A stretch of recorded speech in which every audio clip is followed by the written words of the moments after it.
It's funny how fast everything can fall apart. 17 years of marriage, gone in less than 10 minutes. I stood there in the entryway of our home, my home, the one I'd spent years fixing up, watching my wife, Clarissa, laugh like I was some kind of joke. No divorce papers needed. Just leave, she said, her voice sharp and cold, like she'd been waiting to say it for months. She barely even looked at me. Her new boyfriend, Reed, was right there beside her, grinning like he'd just won some big prize. He kicked off his muddy shoes and plopped them right on the coffee table I'd built with my own hands years ago. The wood was scratched now, scuffed from his careless feet, and I felt this tight knot in my chest. But I didn't say anything. What was there to say? She'd made up her mind, and I wasn't about to beg. I turned away from them and walked upstairs to our bedroom. The room smelled like her perfume still, that floral stuff she'd worn since we were dating. I grabbed my suitcase from the closet, the old black one with the broken zipper I'd been meaning to replace. I started folding my clothes, shirts first, then pants, then socks. I took my time, making sure every crease was neat, every stack perfect. It wasn't about stalling. It was about keeping my hands busy so I wouldn't punch something. Downstairs, I could hear them talking, laughing even. Reed's voice was loud, cocky, like he owned the place already. Nice house, I heard him say. Could use some updating, though. Updating. Like he had any right to judge what I'd built. I zipped the suitcase shut and carried it down the stairs. Clarissa was leaning against the kitchen counter now, sipping a glass of wine, my wine, from the bottle I'd bought for our anniversary last month. She didn't even glance up as I walked past. Reed was sprawled out on the couch, flipping through channels on the TV like he'd lived there forever. I stopped at the front door, my hand on the knob, and took one last look around. The pictures on the wall, us at the beach, us at her cousin's wedding, stared back at me like ghosts. 17 years of memories, and she was throwing it all away for this guy. I could have yelled. I could have demanded an explanation. But what would that change? She'd already checked out. So I opened the door and stepped outside. The air was cool, the night quiet except for the hum of crickets. I tossed my suitcase into the back of my truck, an old pickup I'd kept running since before we got married. The engine sputtered to life, and I pulled out of the driveway without looking back. My hands gripped the wheel tight, my knuckles white. Clarissa thought she'd humiliated me, that she'd won some kind of victory by kicking me out like that. She had no idea who I really was. No clue what was coming. I drove down the street, the house shrinking in my rearview mirror, and I felt something shift inside me. Not anger, not anymore. It was something calmer, something sharper. She wanted me gone? Fine. I'd leave. But this wasn't over, not by a long shot. I pulled into a gas station a few miles away and parked under the flickering lights. My phone sat heavy in my pocket. I pulled it out, opened the contacts, and scrolled to a number saved only as command. My thumb hovered over it for a second before I typed out a quick message. Initiate. Subject confirmed. Proceeding as planned. I hit send and leaned back in the seat, waiting. The reply came almost instantly. All teams ready. Phase 1 begins 0900. I read it twice, letting the words sink in. 17 years of pretending, of hiding, and now it was all about to unravel. Clarissa thought she'd seen the last of me. She thought I was just some boring guy she could toss aside. She didn't know the truth. Not yet. I started the truck again and drove toward the city. My mind was racing, but my hands were steady. I'd spent years building a life with her, playing the part she wanted me to play. The quiet husband, the guy who fixed the leaky sink and paid the bills on time. She never asked about my late nights, my business trips, the locked drawer in my office she wasn't allowed to touch. She didn't care enough to wonder. And maybe that was the real problem. I wasn't just leaving the house tonight. I was leaving the lie I'd lived for her. The gas station lights faded behind me as I merged onto the highway, the road stretching out dark and empty. Tomorrow, everything would change. Tomorrow, she'd find out what she'd really thrown away. And me? I'd finally stop pretending. I drove through the night, the highway lights blurring past like streaks of yellow paint. My truck's engine rumbled steady under me, a familiar sound that kept me grounded while my mind spun. Clarissa's words kept echoing in my head. No divorce papers needed. Just leave. The way she'd laughed, like I was nothing, stung more than I wanted to admit. 17 years, and she'd tossed me out like an old pair of shoes. Reed's smug face flashed in my mind too, his feet on my coffee table, his voice bouncing around my house like he belonged there. I tightened my grip on the steering wheel, my knuckles whitening again. But I didn't let myself get lost in that. Not now. There was too much to do. I glanced at my phone on the passenger seat. The screen was still lit up from that message I'd sent. Initiate. Subject confirmed. Proceeding as planned. The reply from command glowed back at me. All teams ready. Phase 1 begins 0900. It was real now. No turning back. I'd always known this day might come, but I never thought it'd be like this. My own wife kicking me out and handing me the perfect opening all at once. She thought I was some boring accountant, stuck in a cubicle crunching numbers for the government. I let her think that. It was easier that way. Safer, too. She didn't need to know about the late-night meetings, the classified files, the times I'd come home with bruises I blamed on tripping down the stairs. She never pushed for more. Never cared enough to ask. The road stretched out ahead, dark and quiet except for the occasional headlights of a passing car. I turned off the highway after about an hour and headed toward a spot I hadn't been to in months, a safe house tucked away in the woods outside the city. The Bureau called it a black safe, a place off the grid where agents like me could lay low when things got messy. The gravel crunched under my tires as I pulled up to the cabin. It didn't look like much, just a small wooden shack with a sagging porch and a rusty mailbox. Perfect cover. I grabbed my suitcase and stepped out, the cool night air hitting my face. The crickets were loud here, a steady hum that drowned out the noise in my head. Inside, the place was bare. A couch, a table, a single lamp flickering with a weak bulb. No pictures, no decorations, just the essentials. I dropped my bag by the door and checked my watch. It was just past midnight. 9 hours until phase 1. I pulled out my phone again and double-checked the signal. Full bars. Good. I need to stay connected. Then I sat on the couch, leaning my head back against the worn cushions. My eyes drifted to the ceiling, tracing the cracks in the wood. This wasn't how I pictured my life at 45, hiding out in a safe house, my marriage in ashes, my wife shacked up with some sleazy guy. But maybe it was better this way. Cleaner. Clarissa never knew what I really did. I told her I worked for the Treasury Department, some desk job tracking budgets and tax forms. It wasn't a total lie, just vague enough to keep her from digging. She'd roll her eyes when I mentioned work, muttering about how dull it sounded. Spreadsheets and coffee stains, she'd say, laughing. I'd laugh too, playing along. She didn't know about the encrypted emails, the burner phones, the times I'd sat in unmarked vans watching targets through binoculars. She didn't know I'd spent the last 3 years tracking a guy like Reed, piecing together his dirty money schemes while she was busy planning dinners and scrolling through her phone. And she definitely didn't know that her soulmate was the key to it all. I stood up and paced the small room, my boots thudding against the floorboards. The safe house had a tiny kitchen in the corner, a sink, a stove, a fridge that hummed too loud. I opened it and found a can of soda, cracked it open, and took a long sip. The cold fizz settled my nerves a bit. I thought about tomorrow, 9 a.m., when the teams would move in. I could already picture it. The black SUVs rolling up, the agents knocking on the door, Clarissa's sleepy confusion turning to panic. She'd have no idea what hit her. Neither would Reed. I almost smiled at that. Almost. Back on the couch, I pulled a small notebook from my suitcase. It was beat up, the leather cover scratched and worn. Inside were notes I'd kept over the years, codes, dates, names.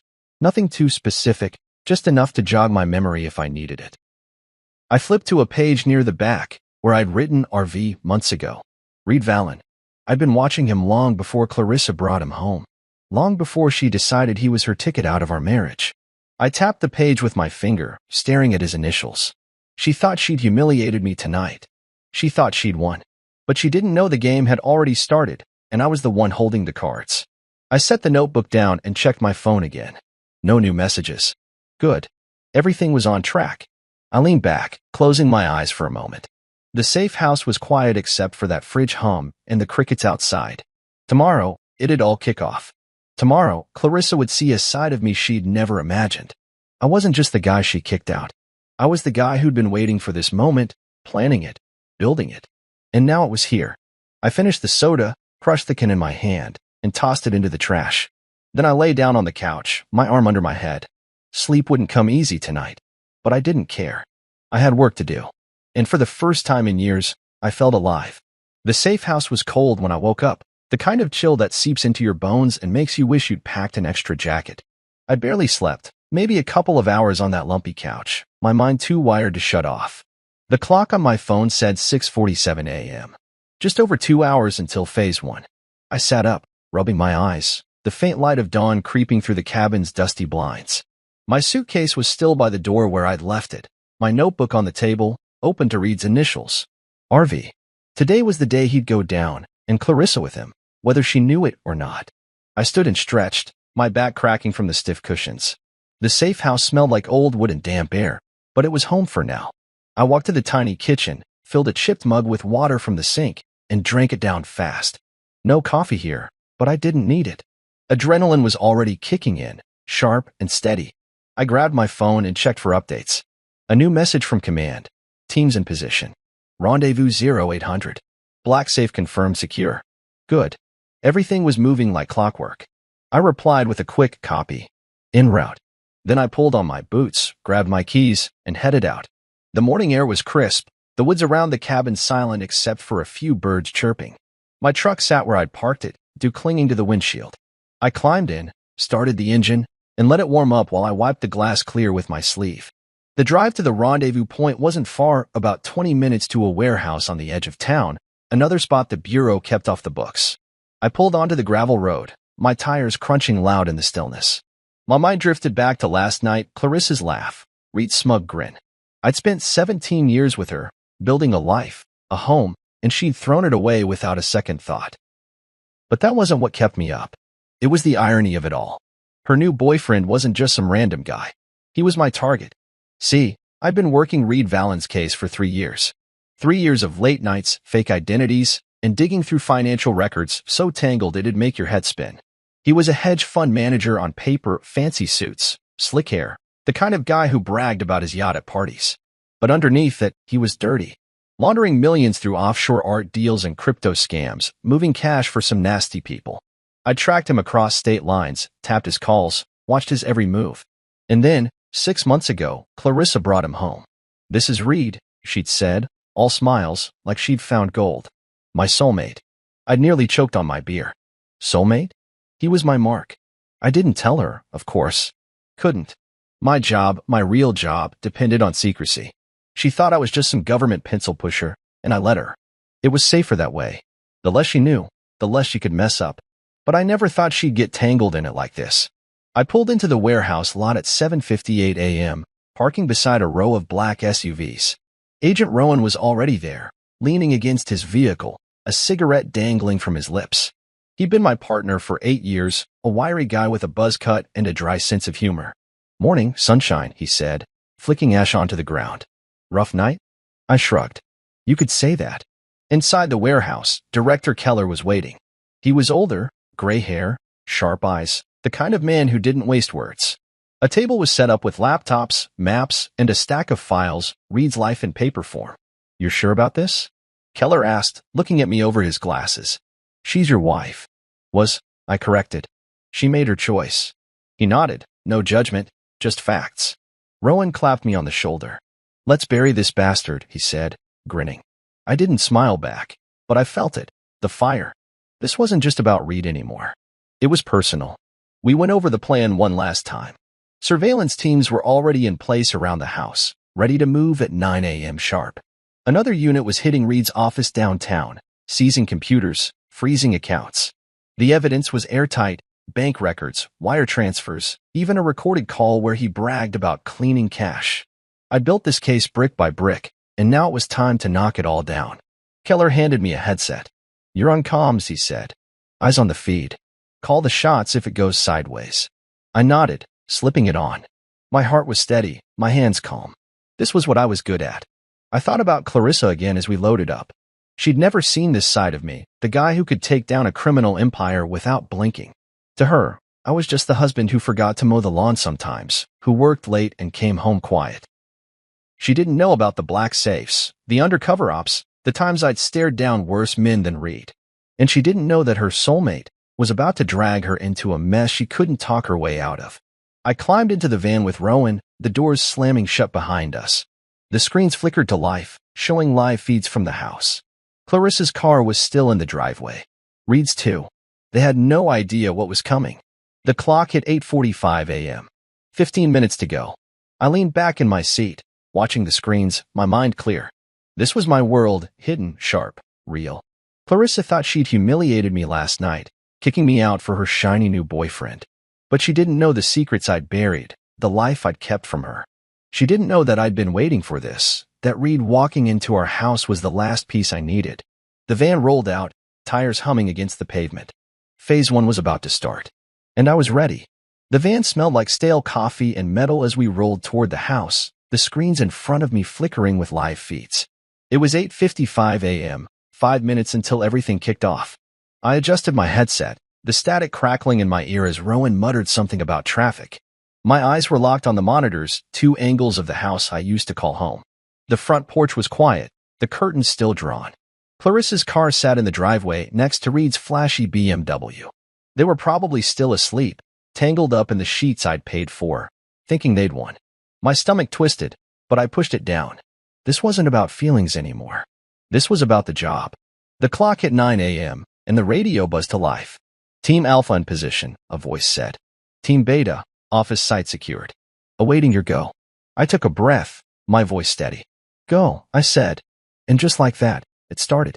On the screen, 3 black SUVs pulled up fast, tires screeching as agents spilled out, vests on, guns ready but low. They moved like a machine, 2 to the front door, 2 around back, 1 on lookout. I watched as Agent Torres, a guy I'd trained with years ago, banged on the door.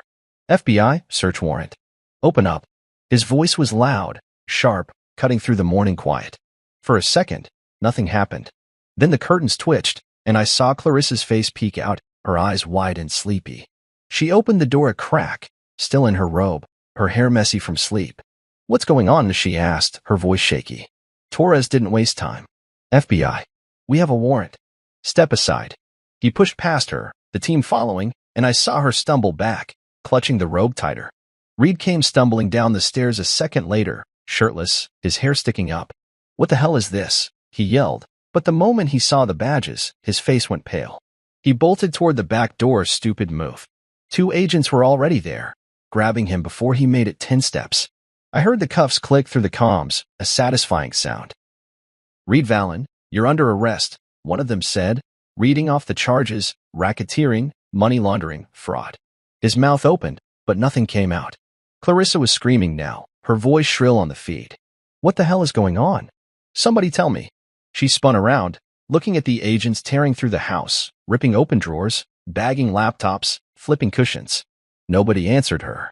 They didn't have to. I watched her sink onto the couch, her hands shaking, her eyes darting everywhere. She didn't get it yet, but she would soon. On the second screen, the office raid was in full swing, Reed's downtown setup, all glass and steel, swarming with agents. His staff stood frozen as computers were unplugged, files boxed up, accounts locked down. I leaned closer, my pulse steady. This was it, the takedown I'd spent 3 years building. Office secure, Beta team reported. Evidence in hand. Heading to processing. I nodded, even though they couldn't see me. Copy, I said. Alpha, status? Torres's voice came back. How secure? Subject in custody. Secondary occupant detained for questioning. Secondary occupant. That was Clarissa. I saw her on the feed, an agent standing over her, asking questions she couldn't answer. I don't know anything, she kept saying, her voice breaking. This is my house. You can't do this. But they could. They had the warrant, the evidence, the years of work I'd put in. She didn't know it was me behind it all, not yet. Rowan nudged me, pointing at the screen. She's losing it, he said, almost laughing. I didn't smile. Watching her fall apart wasn't fun. It was just necessary. The agents found a safe in the bedroom, my bedroom, hidden behind a painting I'd hung years ago. They cracked it open, pulling out stacks of cash, a burner phone, some papers I couldn't make out. Reed's stash, no doubt. Clarissa's face went white when she saw it. That's not mine, she yelled. I don't know where that came from. Maybe she didn't. But it didn't matter. She'd let him in, taken his gifts, played along. That made her part of it, whether she meant to or not. The feed showed Reed in cuffs now, shoved into the back of an SUV. He was sweating, his cocky grin long gone. I want my lawyer, he kept saying, like that'd save him. It wouldn't. We had him cold, bank records, wiretaps, witnesses. 3 years of my life, boiled down to this moment. I leaned back in the van's chair, the headset pressing against my ear. The house was a mess now, furniture overturned, closets emptied. Clarissa sat there, head in her hands, crying. An agent handed her a tissue, but she didn't take it. She just kept muttering, "This can't be happening." I thought about last night, her laughing, telling me to leave. She thought she was in control, that she'd humiliated me. Now look at her. The radio crackled again. "Alpha team, evidence secured. Moving to transport." I glanced at Rowan. "Office hall?" I asked. He grinned. "Enough to bury him for 20 years. Maybe more." I nodded. "Good." The screen showed the agents packing up, the SUVs pulling out. Clarissa was led to a car, not cuffed, not yet, but she wasn't free either. "Where are you taking me?" she asked, her voice small. "Station," the agent said. "We've got questions." The van went quiet as the feeds cut off, the operation wrapping up clean. Rowan pulled out a pack of gum and offered me a piece. I took it, chewing slow, the mid sharp on my tongue. "You okay?" he asked, eyeing me. "Yeah," I said. And I was. This wasn't about revenge, not really. It was about justice, about finishing what I'd started. Clarissa didn't know who I was, not after all these years. She'd see soon enough. The van started moving, heading back to base. I looked out the window, the city waking up around us. Phase 1 was done. The dominoes were falling, and I was the one who'd pushed them. The van rumbled back to the warehouse, the city sliding past in a blur of gray buildings and morning traffic. I sat there, headset off now, the screens in front of me dark. Rowan was tapping his fingers on the steering wheel, humming some tune I didn't recognize. The takedown was over, Reed in cuffs, the house torn apart, Clarissa hauled off for questioning. My chest felt tight, but not from nerves. It was something else, something heavier. 3 years of work had just paid off, and yet all I could think about was her face on that feed, confused, scared, crying. She didn't know it was me. Not yet. My phone buzzed in my pocket, snapping me out of it. I pulled it out and saw her name on the screen, Clarissa. A missed call, then another. Then a text. "What did you do?" All caps, no question mark, like she was yelling through the words. I stared at it for a long minute, my thumb hovering over the reply button. Rowan glanced over. "She's freaking out, huh?" he said, smirking. "Let her sweat," I muttered, shoving the phone back in my pocket. But it buzzed again, another call. I ignored it, watching the warehouse come into view as we pulled into the lot. Inside, the team was already unpacking. Boxes of evidence from the house and office stacked on tables, agents sorting through it all. Director Keller waved me over. "Clean up," he said, his voice gruff but approving. "Valen's done. We've got enough to lock him up for decades." I nodded, my eyes scanning the room. Laptops, files, that burner phone from the safe, all laid out like pieces of a puzzle I'd spent years solving. "What about her?" I asked, keeping my tone flat.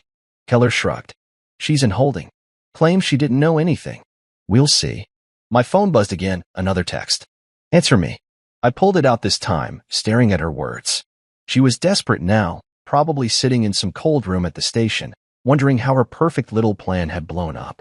I opened the camera roll instead of replying, scrolling to a photo I'd taken months ago during a training drill. Me in full tactical gear, vest, headset, the works, standing next to Rowan, a surveillance monitor in the background. You could just make out Clarissa's face on the screen, a still from one of Reed's calls we'd tapped. I hadn't planned to use it like this, but it felt right. I sent it to her. No words, just the image. Let her figure it out. The phone rang again almost instantly. Her name flashed, insistent. I let it ring twice before picking up, my voice calm. "Yeah." She was breathing hard on the other end, like she'd been running. "What the hell is that picture?" she demanded. "What did you do?" I leaned against the table, watching an agent bag up a stack of Reed's fake invoices. "You said no papers were needed," I told her, keeping it simple. "Guess you were right." She started to say something, her voice rising, but I hung up before she could finish. The line went dead, and I felt a weight lift off me, small but real. Rowan walked over, chewing his gum loud. "She get the memo?" he asked. "She's getting there," I said, tucking the phone away. He laughed, shaking his head. "Man, you're cold." "I like it." I didn't respond. Cold wasn't the word. I wasn't trying to hurt her, not like that. But after 17 years of being invisible to her, of her rolling her eyes at my boring life, I wasn't about to explain myself now. She'd see it all soon enough.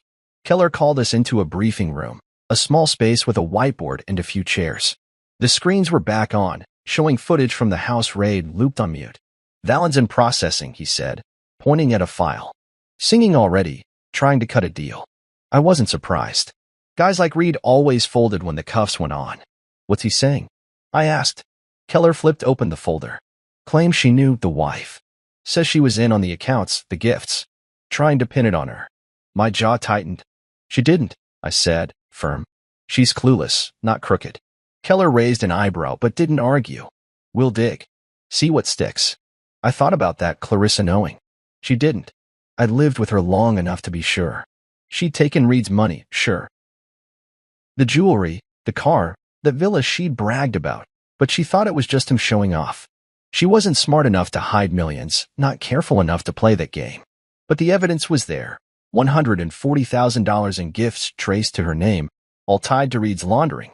The villa in Mykonos wasn't a timeshare like she'd told her friends. It was a front. She was in deep, even if she didn't mean to be. My phone buzzed again, another call. I silenced it this time, letting it go to voicemail. I could hear her voice in my head anyway, pleading, yelling, demanding answers. She'd get them, just not from me. Not yet. Keller handed me a coffee, black and bitter, and I took a sip, the heat waking me up. You're off the field for now, he said. Paperwork. Then we regroup. This one's high profile, media's already sniffing. I nodded. Fine by me. I'd done my part. The room emptied out, agents moving to their next tasks. I stayed, staring at the whiteboard where someone had scribbled Reed's name and a list of charges. My marriage was over, had been for a while, I guess, but this was the real end. Clarissa thought she'd unmasked me last night, kicking me out like some loser. Now I was the one peeling back the layers. That photo I'd sent wasn't just a jab. It was the truth, me, the real me, the guy she'd never bothered to see. She'd call again. I knew it. And maybe I'd answer. But for now, I let the silence settle, the coffee cooling in my hand. The game wasn't over. It was just starting. The warehouse was quiet now, the buzz of the morning fading as the team scattered to their next assignments. I sat alone in the briefing room, the whiteboard still staring back at me with Reed's name scrawled in black marker. My coffee was cold, but I sipped it anyway, the bitter taste keeping me sharp.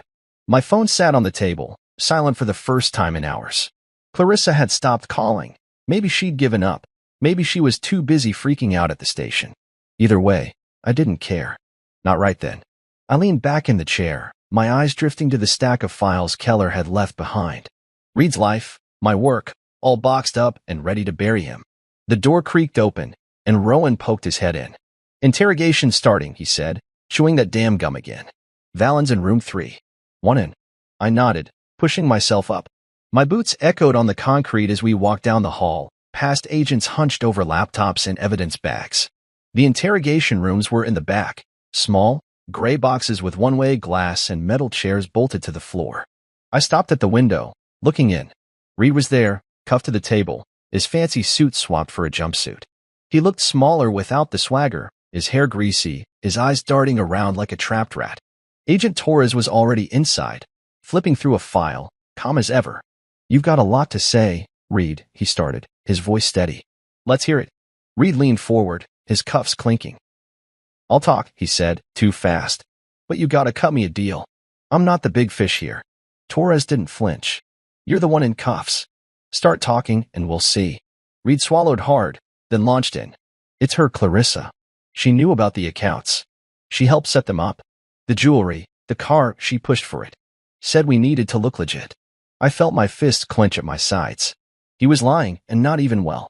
Clarissa didn't know a damn thing about laundering. She could barely balance her own checkbook. But Reed kept going, spinning his story. She's got a safe deposit box downtown. Check it. You'll find proof. Torres scribbled something down, then looked up. We'll check. Anything else?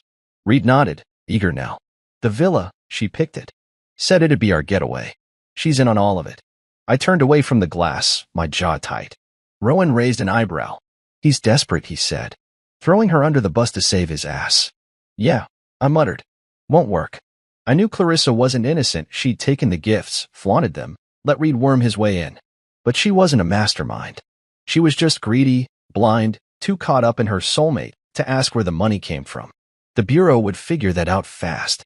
They already had the paper trail, $140,000 in assets tied to her name, all from Reed's dirty cash. Jewelry she wore to parties, a car parked in our garage, that villa she'd bragged about on the phone to her sister. It was enough to drag her in, even if she didn't know the full game. I walked back to the briefing room, needing air. My phone buzzed again, not Clarissa this time, but my lawyer, Mike. I answered, keeping it short. What's up? His voice was all business. She's asking to see you. Clarissa. Called my office from the station, says it's urgent. I rubbed my temple, the headache starting to build. She's in holding? I asked. Yeah, Mike said. Not charged yet, but they're digging. She's scared. Wants to talk. I didn't say anything for a second, just let the words hang there. You don't have to, he added. She's not your problem anymore. He was right. She wasn't. But something in me, maybe the 17 years we'd had, made me nod. Set it up, I said. I'll go. The call ended, and I sat back down, staring at the files. Reed was still in there, flapping his gums, trying to claw his way out. The safe deposit box was a bluff. I bet my truck on it. But the villa was real. We traced it weeks ago, a $2 million property in Mykonos bought through a shell company Reed controlled. Clarissa thought it was a romantic gift, not a laundering front. She'd posted pictures online, all smiles, oblivious. Now it was evidence, and her name was on the deeds. Probation at least, maybe worse. She was in the system now, caught in the net I'd cast for him. An hour later, Mike texted me the details, Bureau Conference Room, 2 p.m. I spent the time sorting through evidence, double-checking the haul from the house. The burner phone had calls logged to Reed's contacts. The cache was marked with serial numbers we could trace. Solid stuff. By the time I left for the meeting, my head was clear. I drove to the station alone, the city loud around me, horns honking, people rushing. The building was all concrete and glass, cold inside. An agent led me to the room, a beige box with a table and 2 chairs. I sat, waiting. The door opened, and Clarissa walked in. No cuffs, but she looked rough, a hair tangled, eyes red, her robe swapped for jeans and a sweatshirt. She stopped when she saw me, her mouth opening, then closing. Sit, I said, nodding at the chair. She did, slow, like she wasn't sure. They're saying I'm involved, she started, her voice small. I didn't know, I swear. I didn't answer, just watched her.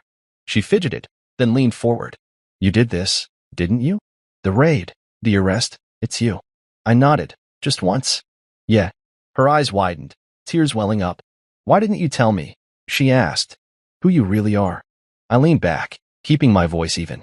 You never asked, I said. You never cared. And that was it, the truth, plain and simple. She stared at me, tears spilling now, but I didn't move. This was her mess. I just lit the fuse.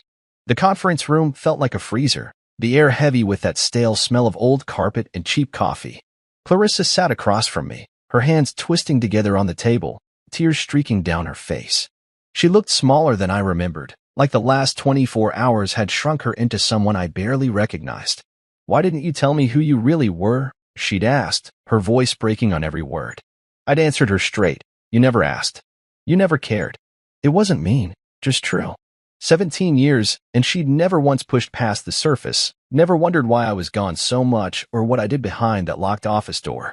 Now here we were, staring at each other across a table in a bureau building, the life we'd built in pieces. She wiped her eyes with her sleeve, sniffling loud. I cared, she said, but it sounded weak, like she didn't believe it herself. I didn't know it was this. FBI? Raids? You were supposed to be an accountant. Her voice rose at the end, almost a yell, like she was mad I'd tricked her. I didn't flinch. I told you I worked for the government, I said, keeping it calm. You filled in the rest. Didn't want to hear more? She shook her head fast, like she could shake off the truth. That's not fair, she muttered. You hid it. You lied. I leaned forward then, just a little, my hands flat on the table. I didn't lie, I said. I protected you. Kept you out of it. Until you let him in. Her face crumpled at that. Reed's name didn't even need saying. She knew who I meant. I didn't know what he was, she whispered, staring down at her hands. He was nice to me. He listened. You were always distant. Distant. The word hit me, but not hard. She wasn't wrong. I've been gone a lot, late nights, trips I couldn't explain, walls I had to put up to keep my work separate. But I tried. I'd fixed the house, paid the bills, sat through her endless stories about her friends. She just stopped seeing it. Stopped seeing me. You wanted a soulmate, I said, my voice steady. You got one. She started crying harder then, big sobs that shook her shoulders. I didn't mean for this, she said between gasps. The money, the stuff, I thought it was just gifts. I didn't know it was illegal. I believed her, mostly. Clarissa wasn't smart enough to run a laundering scheme. She'd fail a math test before she could hide millions.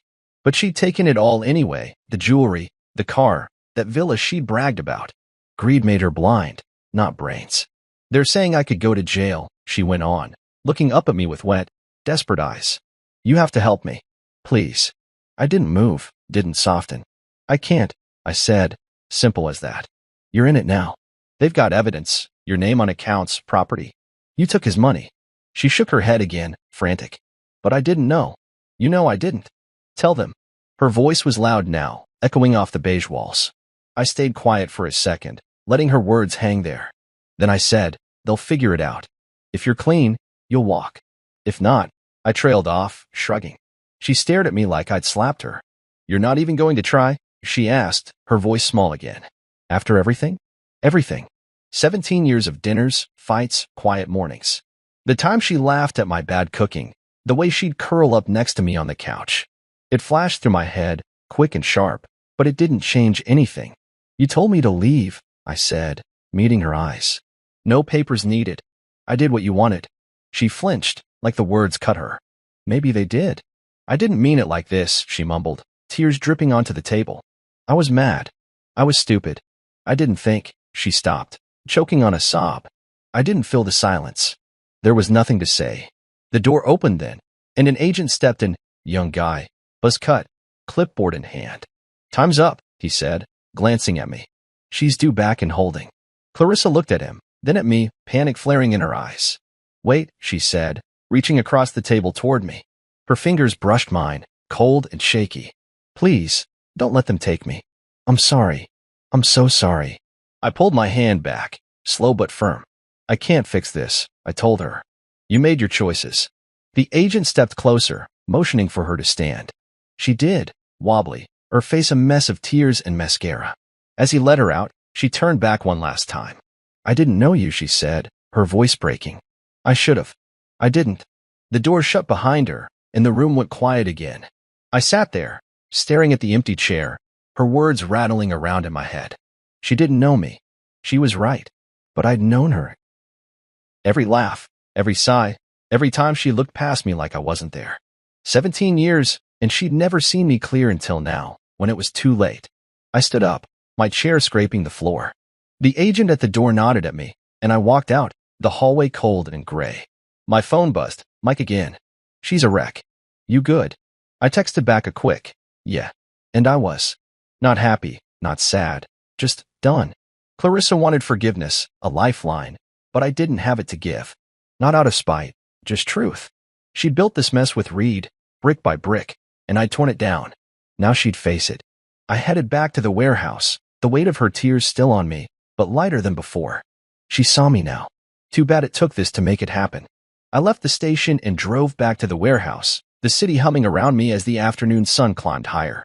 The air in the truck was warm, the heater rattling like it always did, but I kept the window cracked anyway, letting the breeze cut through. My hands were steady on the wheel, my mind replaying that meeting with Clarissa, her tears, her shaky voice, the way she'd reach for me like I could pull her out of the hole she'd dug. I'm sorry, she'd said, over and over, like it could undo everything. It couldn't. I didn't feel bad about that, not really. She'd made her bed, and now she was lying in it. Me? I was just the guy who'd flipped the lights on.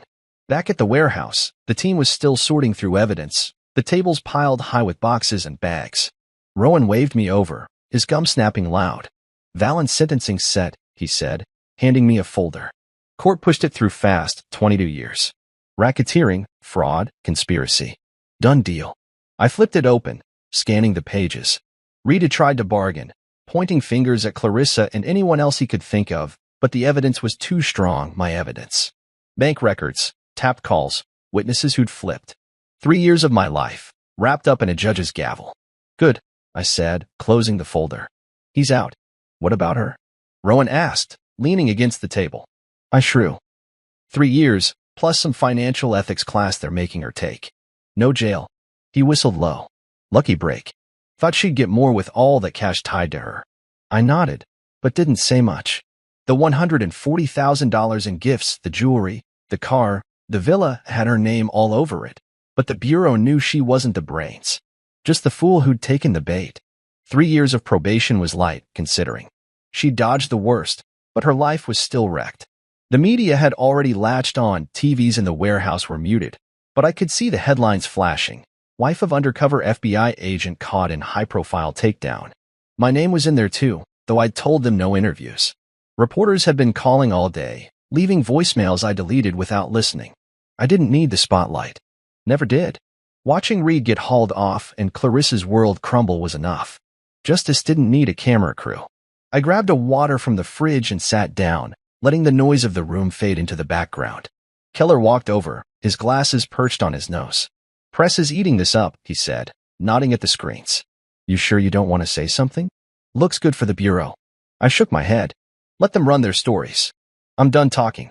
He studied me for a second, then nodded. "Fair enough. You've earned that." He dropped a new file on the table, thicker than Reed's. "Next case," he said. "Whenever you're ready." I didn't open it, just tapped it with my finger. "Soon," I said. He walked off, leaving me with the hum of the warehouse and my thoughts. Clarissa's face kept popping up in my head, not the crying wreck from the conference room, but the way she looked last night, laughing as she told me to leave. No divorce papers needed, she'd said, so sure she'd won. Now she was on probation, her boyfriend locked up, her name plastered across every news channel. The house was gone too, seized by the feds, set to be auctioned off with the villa and everything else Reed had touched. She'd moved in with her sister, last I heard. No more fancy cars, no more trips. Just a small apartment and a court-ordered class on how not to be a fool with money. I stood up, stretching my legs, and walked over to the evidence tables. The stuff from the house was there, my old laptop, the safe's contents, even a photo frame I'd hung in the hall. Me and Clarissa at the beach, smiling like we meant it. I picked it up, running my thumb over the glass.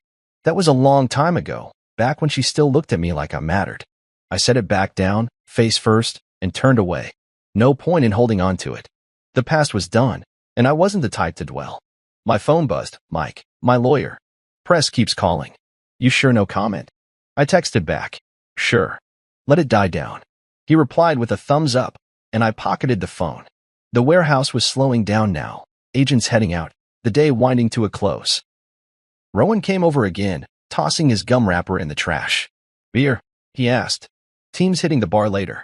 Celebrate." I thought about it. Cold bottle, loud laughs, a chance to shake this off. "Yeah," I said. "I'm in."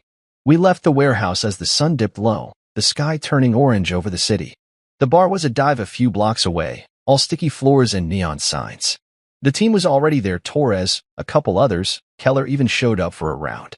They raised their glasses when I walked in, cheering like I'd won something big. "To the man who took down Valen," Rowan yelled, and I let myself smile, just a little. The beer was cold, the chatter loud, and for the first time in months, I felt light. No more hiding, no more pretending. Reed was gone, Clarissa was out, and I was still standing. The night stretched on, the bar emptying out slow. I stayed until last call, nursing a second beer, watching the team laugh and swap stories. This was my life now, work, purpose, people who got it. Clarissa had her sentencing, her probation, her sister's couch. I had this, and it was enough. I paid my tab, stepped outside, and breathed in the cool night air. The headlines would fade, the calls would stop. Tomorrow, I'd open that new file. Tonight, I just walked home, the city quiet around me, feeling like myself again. The morning after the bar, I woke up in my new apartment, a small place downtown, all bare walls and unpacked boxes. The bed was just a mattress on the floor, but it was mine, no traces of Clarissa or the life we'd had. Sunlight slipped through the blinds, hitting my eyes, and I groaned, rolling over to check my phone. It was 7:30 a.m., later than I'd meant to sleep. A text from Rowan sat unread. "Good night? Huh?" Team's still buzzing. I smirked, tossing the phone aside. Last night had been loud, beers, laughs, the team treating me like some hero. It felt good, but now it was back to reality. I got up, my joints stiff from the mattress, and shuffled to the kitchen. The coffee maker was still in a box somewhere, so I boiled water in a pot and dumped in some instant grounds. It tasted like dirt, but it did the job. I leaned against the counter, sipping slow, staring out the window at the city waking up. Cars honked below, people rushed along the sidewalks. My old life, the house, Clarissa, the pretending was gone. The feds had seized it all, The house sold at auction. The villa in Mykonos, too. Last I heard, the money went as some victim fund. Didn't matter to me. I didn't want it back. My phone buzzed again, Keller this time. Office, 9 o'clock. Promotions official. I set the mug down, a small grin tugging at my lips. Head of Covert Financial Crimes. After the Reed takedown, they'd pushed it through fast. More responsibility, more cases, a bigger desk. I'd earned it, sure, but it still felt strange. 17 years of hiding who I was, and now I was stepping up, out in the open. Well, as open as this job got. I showered quick, the water lukewarm, and pulled on a clean shirt and jeans. No suit today, just a meeting, no field work. I grabbed my keys and headed out. The bureau office was a 20-minute drive, all glass and steel, humming with quiet energy. I parked in the garage, nodding at the guard who waved me through. Inside, the place smelled like paper and disinfectant, same as always. Keller was waiting in his office, a corner room with a view of the skyline. Sit, he said, pointing at a chair. I did, and he slid a badge across the desk, my name, new title etched below it. Head of Covert, he said, leaning back. You're running the show now. Pick your team, set your cases. Budget's yours too. I picked up the badge, the weight of it solid in my hand. Thanks, I said, meaning it. He nodded, no fuss. Don't screw it up. The team threw a small celebration later, coffee and donuts in the break room, a few claps on the back. Rowan grinned, holding up a cruller. To the boss, he said, and the others laughed. Torres was there, a couple new faces too. They'd all heard about Reed, the raid, the headlines. You're a legend now, one of the rookies said, half joking. I shrugged it off. Just did the job, I told him, grabbing a donut. But inside, it hit me, this was respect, real and earned. Not the quiet nods I'd gotten as Clarissa's husband, the guy who fixed the sink and mowed the lawn. This was different. After the break room cleared out, I settled into my new office, bigger than my old cubicle, with a window and a desk that didn't wobble. The file Keller had given me yesterday was there, waiting. I opened it, flipping through pages of a new target, some crypto scammer out west, early stages of a case. It felt good to have something fresh, something mine. I started jotting notes, my pen scratching against the paper, the rhythm familiar. This was my life now, work, purpose, a clear path. No more late-night fights with Clarissa, no more pretending I was less than I was. My phone buzzed again as I worked, Clarissa's name this time. I hesitated, thumb over the screen. It had been days since the conference room, since her tears and apologies. I'd heard she'd moved in with her sister, a cramped place across town. Probation had started, her name still popping up in the news now and then. I opened the message. Can we talk? Please. I need to say something. I stared at it, the words simple but heavy. Part of me wanted to delete it, let it fade like the rest. But another part, the part that remembered 17 years, made me pause. I didn't reply, just set the phone face down and went back to the file. The day stretched on meetings, paperwork, a quick lunch from the vending machine. By evening, the office was quiet, just me and the hum of the lights. I leaned back in my chair, looking out at the city skyline, all lit up in the dusk. The promotion, the team, the new case, it was a life I hadn't pictured a year ago, stuck in that house with a wife who didn't see me. Now I was here, building something real. Clarissa's text nagged at me, though. I picked up the phone again, reading it once more. I need to say something. What was left? She'd said plenty, sorry, scared, shocked. I'd heard it all. I deleted the message, my fingers steady as I hit the button. No reply, no call back. She'd made her choices, Reed, the money, kicking me out. I'd made mine too, walking away, tearing it all down, starting over. The trash can icon blinked, then faded. Done. I stood up, grabbed my jacket, and locked the office door behind me. The hallway was empty, my steps echoing as I headed to the garage. Outside, the air was cool, the city alive with noise. My truck started with a sputter, and I drove home, the skyline shrinking in the rear view. This was aftermath, hers in ruins, mine rising. And I was good with that. The new office felt like a fresh start, all clean lines and quiet corners, a far cry from the cluttered cubicle I'd hunched in for years. It was Monday morning, a week after the promotion, and I walked in with a coffee from the shop downstairs, real stuff, not the instant junk I'd been choking down at the apartment. The view from my window stretched across the city, the skyline sharp against a pale blue sky. My desk was already piled with papers, that crypto scammer case staring up at me from an open folder. I set the coffee down, hung my jacket on the chair, and got to work. This was it, the real goodbye to everything I'd left behind. I flipped through the file, my pen scratching notes as I went.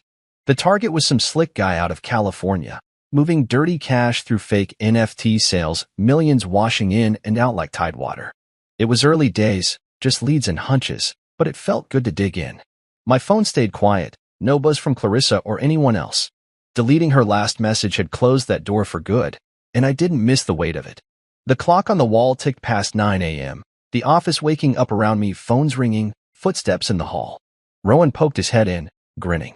"Boss man settled," he said, tossing a stress ball my way. I caught it, tossed it back. "Getting there," I said. He lingered, leaning on the doorframe. "Team's ready when you are. Got some new blood itching to chase this crypto clown." I nodded, tapping the file. "Briefing at 10. Bring coffee." He laughed, saluting as he left. I like this, running the show, picking the plays. It wasn't about power, just purpose. For years, I'd been the guy in the shadows, tracking Reed, hiding who I was from Clarissa. Now I was out front, no more masks. I sipped the coffee, the warmth spreading through me, and kept reading.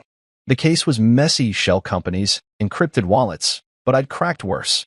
Reed was proof of that. Mid-morning, the team filed in Rowan, Torres, two rookies with eager eyes. I stood at the whiteboard, marker in hand, laying it out. "Target's name is Ethan Bryce," I started, writing it big. 34, lives in LA. Runs a front called Bryce Digital Arts. We've got him tied to $8 million in suspect transfers, but it's deeper. I want eyes on his accounts, his contacts, his habits. They nodded, taking notes, the room buzzing with focus. Rowan smirked. "Another read, huh?" I shook my head. "Smarter. Quieter. We move slow, build it tight." The briefing stretched an hour, questions flying, plans forming. By the end, I felt that old fire kicking in, sharp, steady, alive.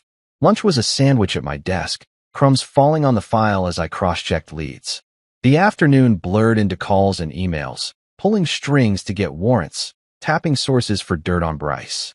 It was steady work, the kind that kept my head clear. No room for Clarissa's voice, her tears, her "I'm sorry" echoing back. She was gone, probation, her sister's couch, a life I didn't fit in anymore.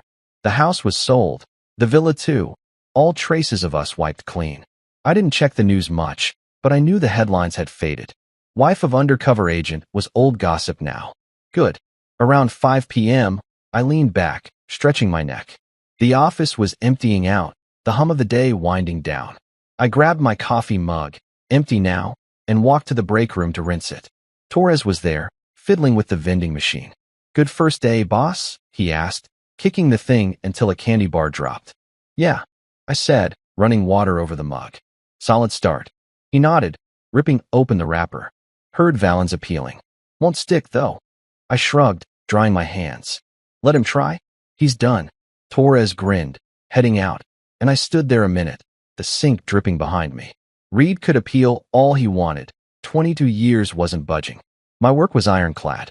Back in the office, I packed up, file in my bag, jacket on, lights off.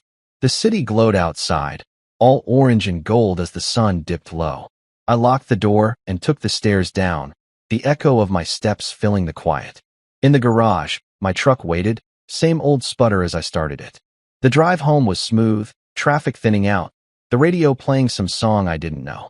My apartment was dark when I got in, just the hum of the fridge greeting me. I dropped my bag, kicked off my boots, and poured a glass of water. No beer tonight, just calm. I stood by the window, looking out at the street below. People walked dogs, cars rolled by, life kept moving. Clarissa's words from months ago floated up, no divorce papers needed. Just leave. I had. Left the house. The lies, the man she'd boxed me into. She'd laughed then, thinking she'd won. But I'd walked away with more than she'd ever know. Dignity, purpose, a life that fit. The warrant I'd served wasn't just for Reed. It was for me too, cutting free the weight of her disrespect. I didn't need a lawyer to sign it off. I'd done it myself. The glass was cool in my hand as I took a sip, the city lights flickering outside. The crypto case sat in my bag, a new beginning waiting. Another con man, another chase, another chance to do what I was good at. I smiled, small but real, and set the glass down. The mattress wasn't much, but it'd do. I lay back, arms behind my head, the ceiling blank above me. No ghosts here, just me, the job, the road ahead. Clarissa had her goodbye, messy and loud. This was mine, quiet and sure. And it felt right.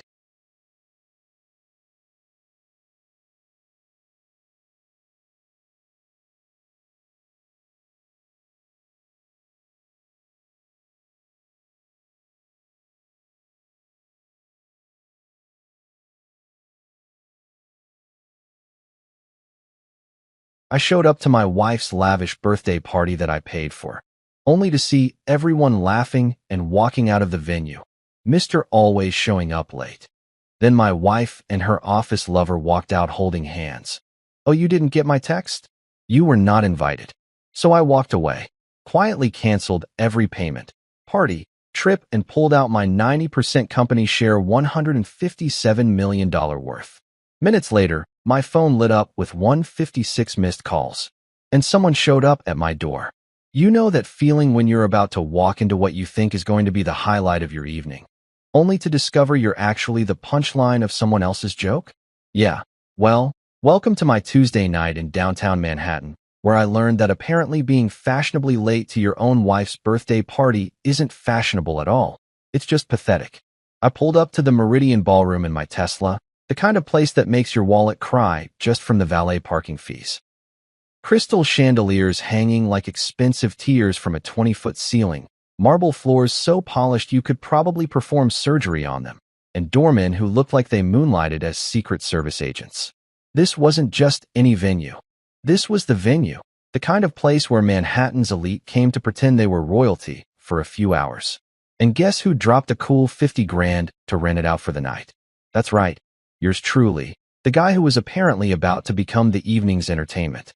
I'd been stuck in that godforsaken conference room until 9:30, listening to a bunch of Japanese investors drone on about quarterly projections and market penetration strategies. You'd think after building a tech company from the ground up, I'd have learned to delegate this stuff. But no, apparently I'm a glutton for punishment. I kept checking my watch, knowing Clara's party started at 8. But these guys flew in from Tokyo specifically for this meeting. What was I supposed to do? Tell them to reschedule, because my wife wanted to blow out some candles.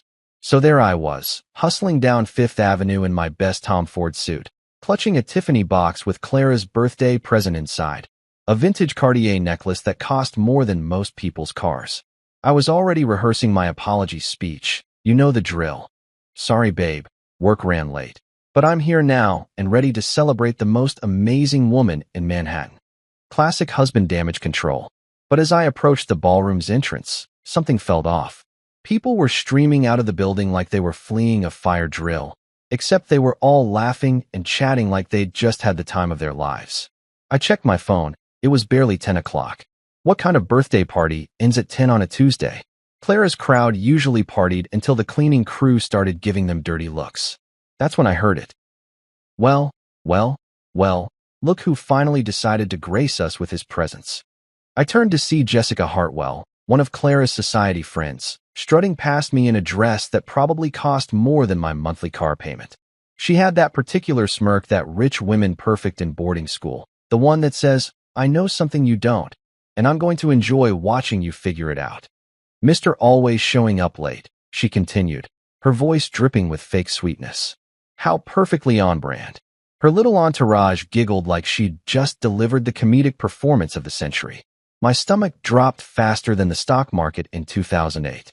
I pushed through the revolving doors into the lobby, and that's when I saw them. Clara, my wife of 8 years, the woman I'd built an empire with, standing there in a silver dress that caught the light like liquid mercury. She looked absolutely stunning, which somehow made what happened next even worse. She was holding hands with Adrian Blackstone, her supposedly just a colleague from the marketing department. You know, the guy with the perfectly styled hair and the kind of jawline that makes other men question their life choices. Clara saw me, and, I swear to God, she actually smirked. Not smiled, not looked surprised or embarrassed or even guilty. She smirked like she'd been waiting for this exact moment. Oh, honey, she said, her voice carrying that fake concern that women use when they're about to deliver a knockout punch. Didn't you get my text? You weren't actually invited to this party.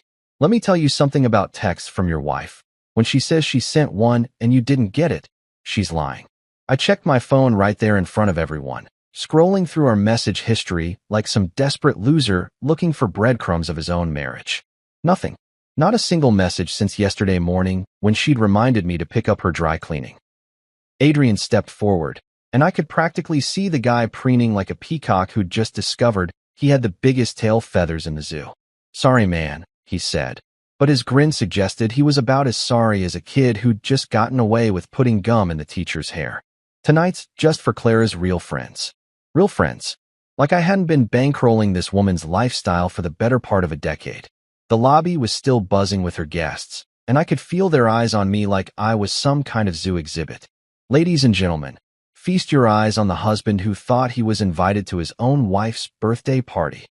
I could practically hear the commentary in my head. Some of them looked embarrassed for me, which somehow made it worse. There's nothing quite like pity from people you've been buying drinks for at charity galas for years. Clara adjusted her purse, a Hermes bag I'd bought her for Christmas, and took Adrian's arm like they were posing for some twisted version of a wedding photo. Thanks for paying for everything, though, she added, her voice as casual as if she was thanking me for holding a door. The flowers were gorgeous, and the champagne was absolutely divine. Cristal really does make everything more special. That's when it hit me. This wasn't some spur-of-the-moment decision. This wasn't Clara suddenly deciding to exclude me because of some random argument we'd had. This was planned, orchestrated. She'd let me pay for the entire party, the venue, the food, the flowers, the band, the premium bar service, knowing full well she was going to humiliate me in front of everyone we knew. I was like some kind of unwitting financier to my own public execution. Adrian leaned in and whispered something in her ear that made her laugh, the kind of laugh she used to give me back when we were building the company together, back when we were a team instead of whatever this toxic mess had become. They brushed past me like I was invisible, like I was just another piece of furniture in this overpriced lobby. And you know what the worst part was? I didn't say anything.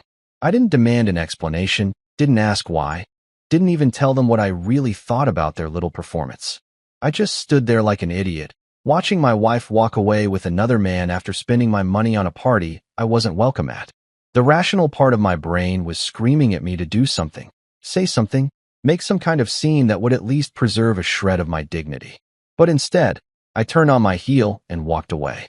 Because sometimes, the most powerful thing you can do is refuse to give people the reaction they're expecting. They wanted drama, tears, maybe some kind of public meltdown they could gossip about for months. Instead, they got nothing. Just a man in an expensive suit walking away with his dignity intact, even if his marriage was apparently circling the drain. As I handed my ticket to the valet, I couldn't help but think about the irony of the whole situation. I'd built a tech company worth hundreds of millions, survived boardroom battles that would make Game of Thrones look like a children's tea party, and negotiated deals with some of the shrewdest investors on Wall Street. But apparently, I couldn't even navigate my own marriage without walking face first into a humiliation that would probably be the talk of Manhattan's social scene for weeks.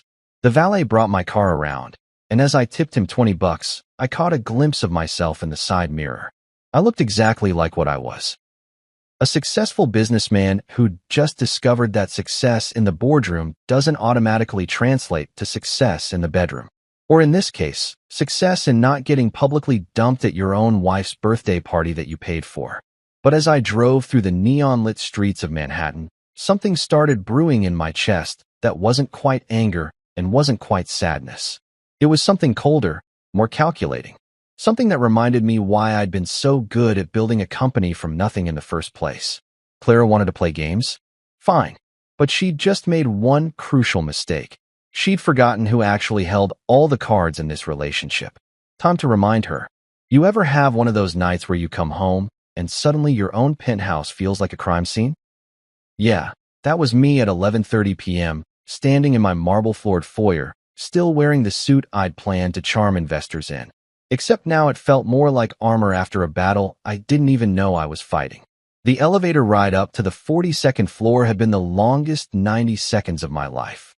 I kept replaying Clara's smirk, Adrian's cocky grin, the way her friends had looked at me like I was some kind of pathetic joke they'd been waiting months to laugh at. But you know what really got me? The sheer audacity of it all. The woman had literally used my credit card to humiliate me. It was like paying someone to punch you in the face and then saying thank you. I loosened my tie, a silk Hermes number that Clara had bought me for our anniversary last year, back when she still pretended to care about keeping up appearances, and headed straight for my home office. This room was my sanctuary, the one place in our shared space that was purely mine. Floor-to-ceiling windows overlooking Central Park, a desk made from reclaimed teak that cost more than most people's annual salary, and enough high-tech gadgets to make Tony Stark jealous. But tonight, none of that mattered. Tonight, I was here for one thing. I opened the bottom drawer of my desk, the one with the biometric lock that only recognized my fingerprint, and pulled out a black leather folder. Not just any folder. This baby was thick as a phone book and labeled in gold embossing. Primary assets. I'd been maintaining this thing for years, updating it quarterly like some kind of obsessive accountant, and right now I was thanking my paranoid past self for being such a meticulous record keeper. See, here's what most people don't understand about successful marriages in Manhattan. They're basically business partnerships with better tax benefits and shared real estate. And like any smart businessman, I kept receipts. Lots and lots of receipts. I spread the contents across my desk like I was dealing cards for the world's most expensive poker game. First up, the corporate structure documents. Beautiful, boring legal paperwork that told a very simple story. I own 90% of Clarigen Technologies, the AI startup we'd built together. Clara might have been the face of the company, doing TED Talks and magazine interviews, but I was the guy who'd actually written the algorithms, secured the patents, and convinced venture capitalists to throw money at us like we were printing gold. The funny thing about being the quiet partner in a power couple is that everyone assumes you're just along for the ride. Clara had done such a good job playing the brilliant CEO role that half of Manhattan probably thought I was some kind of trophy husband. Little did they know that every line of code, every strategic decision, every major investor meeting had my fingerprints all over it. I was like the wizard behind the curtain, except instead of running Oz, I was running a company worth $300 million. Next in the pile, financial documents that would make an IRS agent weep with joy. Bank statements showing every transfer I'd made to Clara's personal accounts over the past 3 years. And let me tell you, those numbers were eye-watering. We're talking about $200,000 a month in living expenses that somehow included weekly spa treatments, a personal trainer who charged more than most lawyers, and enough designer clothes to stock a small boutique. Then there were the travel receipts. Oh, the travel receipts. First-class flights to Paris, Milan, Tokyo, all charged to my American Express Black Card. Hotel suites at the Four Seasons that cost more per night than most people's rent. Private jets for weekend getaways that Clara insisted were essential for networking. I'd been bankrolling her lifestyle like some kind of financial sugar daddy, and she'd been living it up while apparently planning to kick me out of my own life. But the real kicker? The invoices from tonight's party. Every single expense, meticulously documented because that's how you run a business and apparently how you run a marriage when your wife treats both like her personal piggy bank. The venue rental, $12,000. The catering, $18,000 for food that probably cost $3 to make. The floral arrangements, $8,000 for flowers that would be dead by morning. The premium bar service, $15,000 for top-shelf liquor that I wasn't even allowed to drink. I pulled out my calculator, and old-school Texas instruments that I'd had since college, because sometimes you need something tangible when you're dealing with numbers that feel too surreal to be real. $53,000. That's what Clara's little humiliation party had cost me. 53 grand for the privilege of being publicly dumped by my own wife in front of half of Manhattan's social elite. And let's talk about that guest list for a hot minute. I recognized most of the faces streaming out of that ballroom. And you know what they all had in common? They were people who'd benefited from my generosity over the years. Investment opportunities I'd shared, charity galas I'd sponsored, business connections I'd facilitated. These weren't Clara's friends. They were people who'd been networking with my money and my influence for years. Jessica Hartwell, the woman who delivered that delightful Mr. Always Showing Up Late singer, her husband's construction company had gotten a $1 million contract through connections I'd made. The Berkowitz couple who'd been laughing as they walked past me, I'd personally recommended them for membership at the country club where they spent every weekend. Even that smug investment banker whose name I couldn't remember but whose face screamed, I peaked in prep school. I'd thrown business his way that probably bought him his summer house in the Hamptons. I sat back in my leather chair, the kind that cost more than most people's cars, and stared at the evidence spread before me. It was like looking at a financial autopsy of my marriage. Every receipt, every bank transfer, every investment told the same story. I'd been funding my own irrelevance for years. But here's the thing about being a successful entrepreneur. You don't get there by accepting bad deals, and you definitely don't get there by letting people walk all over you. Sure, I'd been blindsided tonight, caught completely off guard by Clara's little power play. But now I was in my element. This was just another business problem that needed solving, another challenge that required strategic thinking and cold, hard numbers. I opened my laptop and started pulling up account information. Corporate credit cards, travel accounts, investment portfolios. All the financial threads that held Clara's lifestyle together. It was like looking at a spider web, except instead of catching flies, this web had been catching my money for years while I'd been too busy building our empire to notice how much of it was flowing in one direction. The humiliation from tonight was already crystallizing into something much more useful: resolve. Pure, undiluted determination. Clara wanted to erase me from her public life? Fine. But she'd just made one catastrophic miscalculation. She'd forgotten that in this relationship, I wasn't just the guy who showed up late to parties. I was the guy who paid for them. I was the guy who made them possible in the first place. And if she thought she could use my money to humiliate me and then walk away hand in hand with her office boyfriend like nothing had happened, well, she was about to learn a very expensive lesson about the difference between being married to someone and actually owning them. I reached for my phone and started scrolling through my banking apps. Time to see just how much Clara's newfound independence was really worth without my financial backing.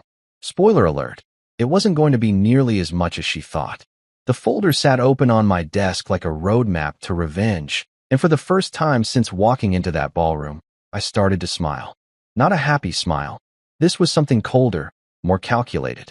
This was the smile of a man who'd just realized he'd been playing checkers while everyone else thought they were playing chess. Game on, Clara. Game on.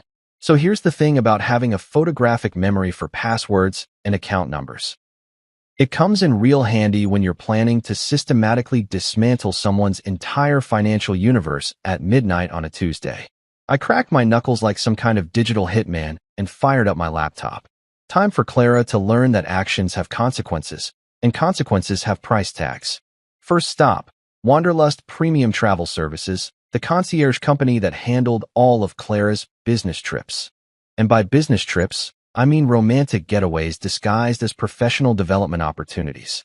I logged into the corporate account using credentials I'd memorized years ago when I was still naive enough to think transparency was a two-way street in our marriage. There it was, sitting in the pending reservations folder like a neon sign advertising my wife's infidelity. A 2-week trip to the Maldives, scheduled for next month. The Four Seasons private island, no less. Ocean villa with infinity pool, private butler service, couple spa treatments, and a price tag that would make a Saudi prince think twice. $120,000 for what the booking notes described as a romantic celebration getaway for two. The guest names? Clara Henderson Blackstone and Adrian Blackstone. Apparently, they'd already started hyphenating their names like some kind of twisted power couple. How thoughtful of them to plan their honeymoon on my dime while I was busy actually working for a living. I clicked cancel reservation with the same satisfaction most people get from popping bubble wrap. The system asked if I was sure I wanted to forfeit the 50% deposit. Oh, I was sure. I was so sure I could probably teach a masterclass in certainty. Watching that confirmation screen flash, reservation successfully canceled, was better than winning the lottery. Actually, it was better than winning the lottery because I was about to save $120,000 instead of just making money. But why stop there? I was just getting warmed up. Next target, the birthday party invoices. You'd think that after getting publicly humiliated at an event I'd paid for, the vendors would have at least had the decency to wait a few days before trying to cash their checks. But no, capitalism waits for no one's emotional recovery. I had 3 pending payments sitting in my business account, just waiting to be processed. Prestige catering services, $18,000 for food that I'd watched other people eat while being told I wasn't invited to consume it. Sterling floral design. $8,000 for arrangements that had probably already been thrown in the trash. Meridian Ballroom. $12,000 for the privilege of renting a space where my wife could publicly destroy me. Click, click, click. Stop payment on all three. The banking system even asked me to provide a reason for each cancellation. I typed services not rendered as agreed, with the kind of petty satisfaction that probably wasn't healthy, but felt absolutely fantastic in the moment. Now here's where things got interesting. I pulled up Clara's corporate credit card account, the Platinum American Express that I'd gotten her when she became the public face of our company. This wasn't just any credit card. This was the kind of plastic that opened doors, got you into exclusive restaurants without reservations, and basically served as a golden ticket to the lifestyle Clara had become accustomed to. The transaction history read like a diary of denial. Bergdorf Goodman, for $1,000 last Tuesday. Apparently, finding the perfect outfit for publicly dumping your husband requires premium shopping. Lou Bernardine, $800 for dinner for two last Friday. Guess who wasn't the plus one for that romantic evening? A jewelry store in Soho. $12,000 for something called promise rings. I nearly choked on my coffee. Promise rings. For her and Adrian. Bought with my money. I called the credit card company's Platinum customer service line, the one that connects you directly to a human being who actually speaks English and doesn't make you navigate through 17 different menu options. This is Marcus Henderson, I said to the representative who answered on the second ring. I need to immediately suspend card number ending in 7843. Certainly, Mr. Henderson. May I ask the reason for the suspension? Unauthorized usage by a non-account holder. Technically true, since adultery wasn't exactly authorized when I'd added Clara as a user on the account. The card has been suspended, sir. Is there anything else I can help you with tonight? Actually, yes. I want to see a detailed breakdown of every transaction from the past 6 months. 20 minutes later, I was staring at a PDF that read like a financial thriller novel. $237,000 in 6 months. That's almost 40 grand a month that Clara had been spending like she was trying to single-handedly stimulate the economy. Designer clothes, expensive dinners, luxury spa treatments, and enough jewelry to open her own Tiffany store. But the real masterpiece was yet to come. I logged into Clarigen Technologies' corporate banking system, the nerve center of our $300 million empire. This was where the serious money lived, where investor funds sat waiting to be deployed, where payroll got processed, where the magic happened that kept our 150 employees fed and our shareholders happy. I pulled up the main operational account, the one that held our working capital. $157 million, just sitting there like a dragon's hoard waiting for someone brave enough to claim it. This money represented years of grinding, of 18-hour days, of convincing skeptical investors that our AI technology was going to change the world. This money was the lifeblood of everything Clara had built her public persona around. And legally speaking, 90% of it belonged to me. I navigated to the transfer controls, the section of the banking system that only someone with my level of access could reach. The screen showed options for moving money between accounts, setting up automatic payments, and, most importantly for tonight's purposes, freezing funds. There was a little drop-down menu that said reason for freeze, with options like audit review, legal hold, and executive override. I selected executive override because, well, I was the chief executive and I was definitely overriding some things tonight. The system asked me to confirm the amount I wanted to freeze. I typed in $157 million, and for a moment, I just stared at those numbers on the screen. This wasn't just money, this was power. This was the ability to make or break not just Clara's lifestyle, but the livelihoods of everyone who worked for us. This was the nuclear option in corporate warfare. But you know what? Clara had fired the first shot when she decided to humiliate me in front of everyone we knew. She'd chosen to treat our marriage like a hostile takeover. So now she was going to learn what a real hostile takeover looked like. I clicked Confirm Freeze. The screen went blank for about 3 seconds, 3 seconds that felt like 3 hours, and then a message appeared. Funding pool locked. Access restricted to primary account holder only. Below that, in smaller text, this action has been logged and all authorized users have been notified via automated email. The click of that mouse felt better than any revenge speech I could have given at the party. It felt better than screaming, better than throwing things, better than any dramatic confrontation Clara had probably been expecting. This was clean, professional, and absolutely devastating. I leaned back in my chair and imagined the chaos that was about to unfold. Clara's phone would be buzzing with notifications about failed payment processing. The company's CFO would be getting automated alerts about frozen accounts. Our investors would start asking very pointed questions about why their money had suddenly become inaccessible. The payroll department would panic when they tried to process tomorrow's automatic deposits and got error messages instead. And the best part? It was all perfectly legal. I wasn't stealing anything, wasn't breaking any laws, wasn't even technically breaching any contracts. I was simply exercising my rights as the majority shareholder and primary account holder. If Clara wanted to run the company without me, she was welcome to try. But she'd be doing it without my money. I poured myself 3 fingers of Macallan 25, the good stuff that I kept in my office for closing big deals, and raised the glass in a toast to my empty penthouse. Here's to learning the difference between being married to someone and actually owning them, I said out loud, because sometimes you need to hear your own voice to believe what you're doing is real. My phone started buzzing almost immediately. Text messages, missed calls, voicemails. I glanced at the screen and saw Clara's name flashing like a neon emergency signal. Then Adrian's number. Then half a dozen executives from the company. I turned the phone face down and took another sip of whiskey. They could all wait until morning. Tonight was about establishing new rules for a game Clara thought she'd already won. She wanted to play in the big leagues? Welcome to the major leagues, sweetheart. Population me. I spent the next hour going through every shared account, every joint credit line, every financial entanglement that connected Clara's lifestyle to my bank account. It was like performing surgery with a calculator, carefully severing each connection that had been funding my own humiliation. The irony wasn't lost on me. 6 hours ago, I'd been rushing to her party with a Cartier necklace, worried about being late and disappointing her. Now I was systematically dismantling the financial infrastructure that made her public life possible. It's amazing how quickly love can turn into strategy when someone shows you exactly how little you mean to them. By the time I finished, it was almost 2 in the morning. Manhattan was quiet except for the occasional taxi, honking 42 floors below. I looked out at the city lights, at all those windows representing other people's lives, other people's problems, other people's marriages that maybe weren't complete disasters. Tomorrow was going to be interesting. Tomorrow, Clara was going to wake up to a world where her credit cards didn't work, her travel plans had vanished, and the company she thought she controlled had suddenly become a very expensive paperweight.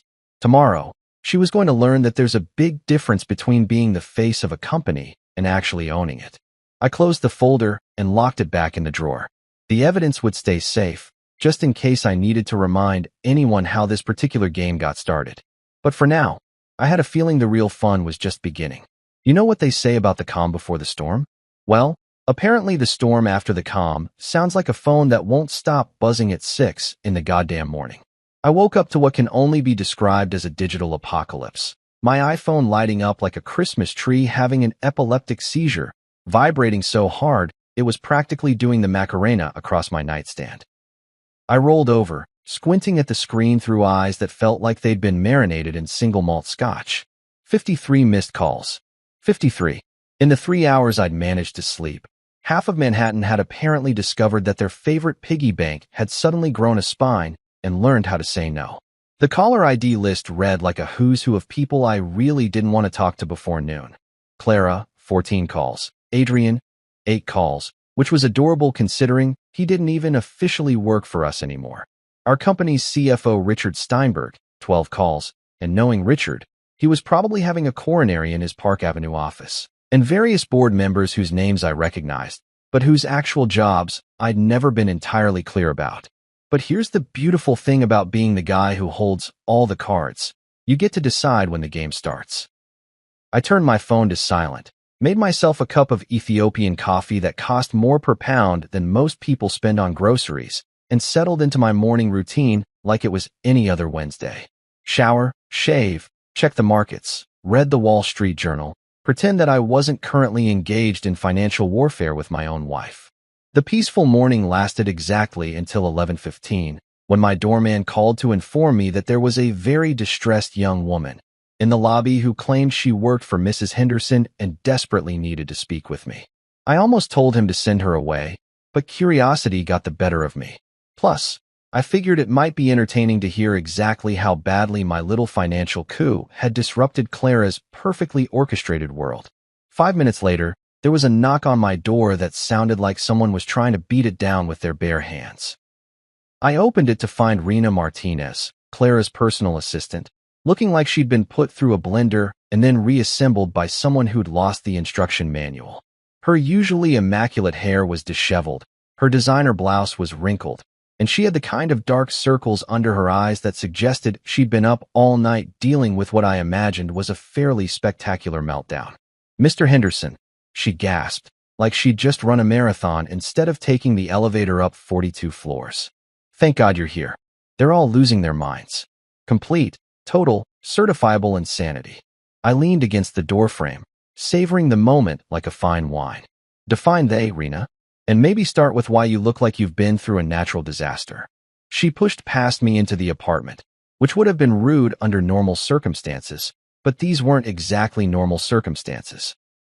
"The entire company is in chaos," she blurted out, turning to face me with the kind of wild-eyed desperation you usually see in disaster movies. "Payroll's frozen, the investor meeting got canceled because the presentation budget is locked, and half the department heads are threatening to quit because they can't access their project funds." I poured myself another cup of coffee, taking my sweet time with the cream and sugar. "Sounds like a management problem to me." "The credit card got declined at Starbucks," she continued, like this was somehow the most tragic part of the whole situation. "Clara sent me to get coffee for the emergency board meeting, and her corporate card got declined buying a $12 latte." "A $12 latte, Mr. Henderson." The barista looked at me like I was some kind of deadbeat. Now that was a mental image I could savor. Clara, the woman who'd spent $40,000 a month like it was Monopoly money, getting her credit card declined over a cup of overpriced coffee. If that wasn't poetic justice, I didn't know what was. "And the Maldives trip," Rena went on, apparently not done cataloging the disasters. "The travel agent called this morning saying the reservation was canceled and they're keeping the deposit." Clara screamed so loud I thought the windows were going to shatter. I mean, literally screamed. Like horror movie level screaming. I sat down in my favorite leather chair, the one that faced the floor-to-ceiling windows overlooking Central Park. "Rena, I'm going to ask you a question, and I want you to think carefully before you answer. What, exactly, do you think I should do about any of this?" She stared at me like I'd just asked her to explain quantum physics in interpretive dance. "Well, you could, fix it, turn everything back on." Clara told everyone that this was just some kind of technical glitch and that you'd have it sorted out by this afternoon. I actually laughed out loud at that one. A technical glitch. Is that what she's calling it? She said you two had a little spat, but that you'd never actually hurt the company over something personal. Rena's voice was getting smaller, like she was starting to realize that maybe Clara's confidence had been wildly misplaced. She told the board that married couples fight all the time and that you'd come to your senses once you cooled down. "Come to my senses," I repeated slowly, tasting each word like it was a particularly bitter medicine. "Interesting perspective. Tell me, Rena, were you at the party last night?" She nodded, looking increasingly uncomfortable. "Yes, sir. It was a beautiful event. The flowers were gorgeous, and the champagne was amazing, and did you happen to notice that I wasn't there?" Her face went through about 15 different expressions in the span of 3 seconds, finally settling on something that looked like she'd just realized she was standing in a minefield. I thought maybe you were running late from work." "I wasn't running late, Rena. I was uninvited. To a party that I paid for. By my wife, who spent the evening holding hands with her boyfriend. Do you see where I'm going with this?" The color drained from her face faster than water down a sink. Oh shit. "Oh, Mr. Henderson, I'm so sorry. I didn't realize that Clara had publicly humiliated me using my own money." "Yeah, most people didn't realize that. Funny how that works." She stood there for a moment, apparently trying to process the fact that this wasn't just some random marital squabble that would blow over by dinner time. This was full-scale nuclear warfare, and Clara had just discovered that she'd brought a water gun to a missile fight. What will it take?" she finally asked, her voice barely above a whisper. To fix this, I mean. To get everything back to normal. I set down my coffee cup and really looked at her for the first time since she'd arrived. Rena was a good kid, 26, fresh out of Columbia Business School, sharp as a tack, and unfortunately caught in the crossfire of a marriage that had just exploded in spectacular fashion. None of this was her fault, but she was about to become collateral damage in Clara's war against reality. Normal, I said, standing up and walking to the window. Rena, sweetheart, there is no normal anymore. Normal died last night when your boss decided to treat me like hired help at my own expense. But surely there's something. Oh, there's definitely something, I interrupted, turning back to face her. But it's not going to be what Clara wants to hear. See, your boss made a fundamental miscalculation. She thought she could humiliate me and then just carry on with business as usual. She thought I'd be so desperate to avoid a public divorce scandal that I'd quietly accept being turned into Manhattan's most expensive cuckold. Rena winced at the word cuckold, but I was just getting started. The problem is, Clara forgot something crucial in all her planning. She forgot that I'm not just her husband. I'm not just the guy who pays for her lifestyle. I'm the guy who built the empire she's been playing queen of. And empires belong to the people who build them, not the people who pose for pictures in front of them. I walked over to my desk and pulled out a piece of paper, expensive letterhead that I'd had printed years ago but never actually used. I'm going to write down exactly what it's going to take to resolve this situation. And you're going to deliver it to Clara personally. Not email, not text, not carrier pigeon. You're going to hand it to her and watch her read every single word. What kind of terms? Rena asked, though she looked like she really didn't want to know the answer. The kind that are going to teach your boss the difference between being married to someone and actually owning them, I said, picking up my fountain pen. The kind that are going to remind her that actions have consequences, and consequences have price tags. I started writing, and with each word, I could practically feel the balance of power shifting back to where it belonged.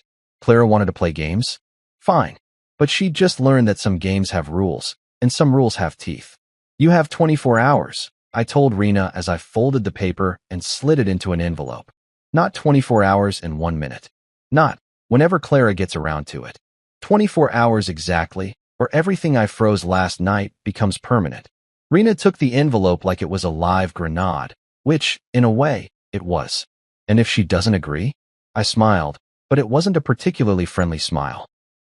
Then she's going to discover that building a tech empire is a lot harder than inheriting one. And that Manhattan society parties are a lot less fun when you can't afford to throw them. She left without another word, clutching that envelope like it contained the nuclear launch codes. Which, in a sense, it did. I watched her go, then poured myself a celebratory scotch even though it wasn't even noon yet. The storm was just getting started, and I was finally enjoying the weather. You know what's funny about revenge? Most people think it's this hot, passionate thing. All screaming and dramatic confrontations, and throwing expensive objects at walls. But real revenge, the kind that actually works, is cold as a winter morning in Alaska and twice as calculating. Real revenge is sitting down with a cup of premium coffee and a legal pad, methodically crafting the kind of document that's going to make your cheating wife's life very, very complicated. I spent the better part of 3 hours that afternoon in my home office, drafting what I like to think of as Clara's new reality check. The apartment was dead quiet except for the scratch of my fountain pen on paper and the occasional siren from the street below, background music for the systematic dismantling of someone's entire world. See, here's what Clara hadn't figured out yet. I wasn't some scorned husband having an emotional breakdown. I was a businessman who'd just discovered that his biggest investment had gone bad, and now it was time to cut losses and restructure the deal. This wasn't about hurt feelings or wounded pride anymore. This was about demonstrating to everyone involved exactly who held the real power in this relationship. The document I was crafting wasn't just a list of demands. It was a masterclass in corporate warfare disguised as a marital agreement. Every clause was designed to systematically strip away the illusions Clara had been living under while ensuring that I came out of this mess not just intact, but stronger than before. Term number 1 was simple and devastating. Clara resigns as CEO of Clarigen Technologies, effective immediately. No transition period, no graceful handoff, no saving face in front of the board. Just pack up your motivational posters and your overpriced ergonomic chair and get the hell out of the executive suite that I'd basically bought and paid for. The beautiful irony was that she'd built her entire public persona around being this brilliant tech CEO, but without my money and my algorithms backing her up, she was about as qualified to run a tech company as I was to perform brain surgery. I could already picture the board meeting where she'd have to announce this little development. All those investors who'd been charmed by her TED Talks and magazine interviews were about to discover that the Empress had no clothes, and more importantly, no actual technical skills or business acumen to speak of. Clara was great at playing CEO for the cameras, but when it came to the nuts and bolts of actually running a company, she was about as useful as a chocolate teapot. Term number 2 was even more satisfying. Adrian Blackstone's immediate termination with zero severance package. Not a golden parachute, not a transitional consulting fee, not even a decent reference letter. Just a security escort to clean out his desk and a permanent blacklist from every company in our professional network. The guy wanted to play house with my wife? Fine, but he could do it while updating his LinkedIn profile and explaining to future employers why his last job ended so abruptly. I made a mental note to personally ensure that Adrian's termination was handled with maximum humiliation. Maybe have security show up during lunch when the whole marketing department could watch him pack his personal items into a cardboard box. Maybe schedule it right before the quarterly all-hands meeting so everyone could speculate about why the golden boy was suddenly persona non grata. The possibilities were endless and equally entertaining. Term number 3 was where things got really interesting. I would be taking 2 permanent board seats, including one specifically designated as Financial Oversight Director. This wasn't just about having a voice in company decisions. This was about making sure that every dollar that flowed through Clarigen Technologies would have to pass through my approval first. Clara wanted to run a company? Great. But she'd be doing it with me watching every financial move she made like a hawk circling a particularly juicy rabbit. The Financial Oversight Director position was my own creation, a little constitutional amendment to our corporate structure that would give me veto power over any expenditure above $10,000. Want to hire a new marketing team? Better run it by me first. Planning a company retreat to some exotic location? Hope you've got a really good business justification ready. Thinking about giving yourself a raise? That's going to be a hard no from me, sweetheart. But the real masterpiece was term number 4. Clara would personally repay the company $157 million in structured installments over 3 years with zero interest, but only if she complied with every single clause of the agreement. This wasn't just about getting my money back. This was about creating a financial sword of Damocles hanging over her head for the next 36 months. The beauty of this particular clause was its psychological warfare potential. Every month for 3 years, Clara would have to write a check that reminded her exactly how much her little adultery adventure had cost her. Every payment would be a fresh humiliation, a monthly dose of reality about what happens when you bite the hand that feeds you premium dog food. And if she violated any part of the agreement, if she badmouthed me in public, if she tried to undermine my authority, if she so much as gave me a dirty look during a board meeting, the entire $157 million would become immediately due in full.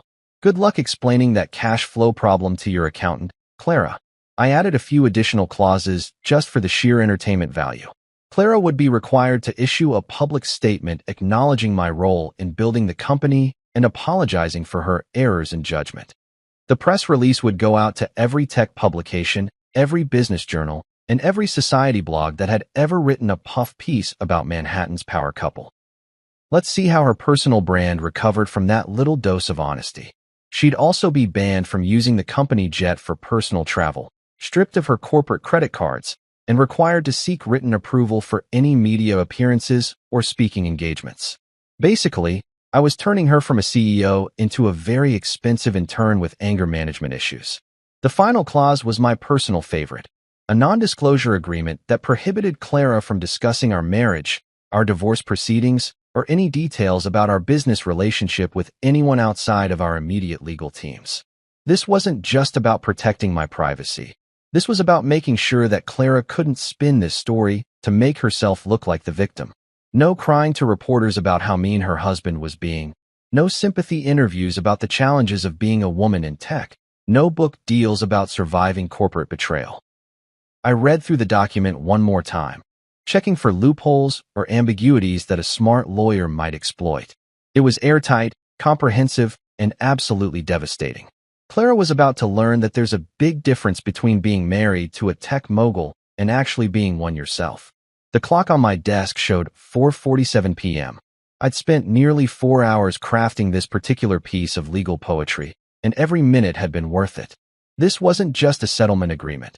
This was a complete restructuring of Clara's entire existence, designed to remind her daily that actions have consequences and that some people are a lot better at playing hardball than others.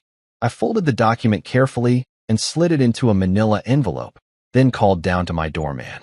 "Patrick, could you have someone pick up an envelope for delivery? It needs to go to the Clarigen Technologies office building, 43rd floor. Attention, Clara Henderson.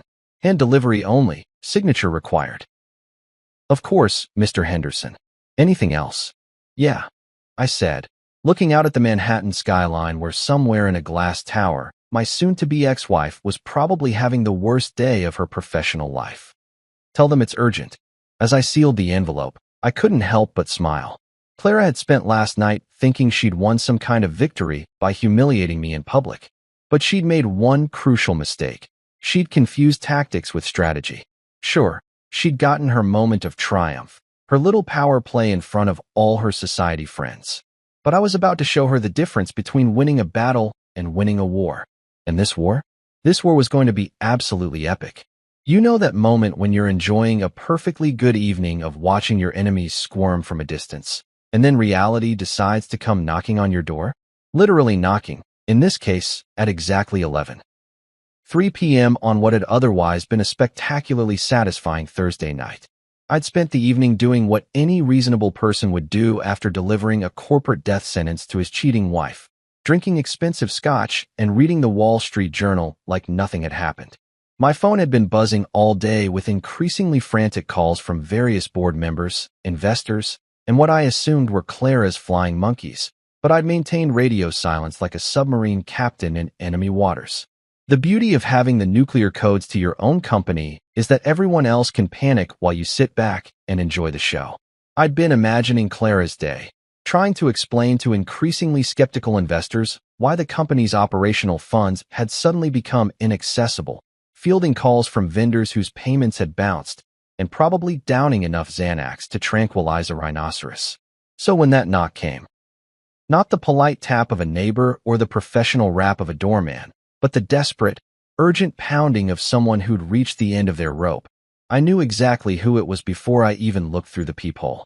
Clara stood in my hallway looking like she'd been put through an industrial washing machine and hung out to dry on a highway. Her usually perfect hair was disheveled in a way that screamed, expensive salon visit gone horribly wrong. Her makeup was smudged like she'd been crying for hours, and she was wearing what looked suspiciously like the same clothes from yesterday. The woman who'd never been seen in public without looking like she'd stepped off the cover of Forbes was standing at my door, looking like a refugee from her own life. I opened the door slowly, savoring the moment like a fine wine. Well, look who decided to pay me a visit. Did you lose your way to Adrian's place? Or is he not taking your calls anymore? Her shoulders sagged like someone had let all the air out of her. Please, Marcus. Can I come in? We need to talk. Do we?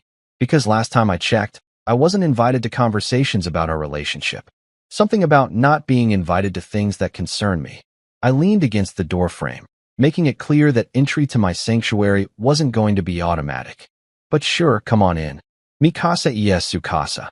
Or should I say, mi casa es mi casa, since apparently we're not sharing things anymore. She walked past me into the apartment, and I could practically smell the desperation coming off her in waves. This wasn't the confident, radiant woman who'd been holding hands with her boyfriend 48 hours ago.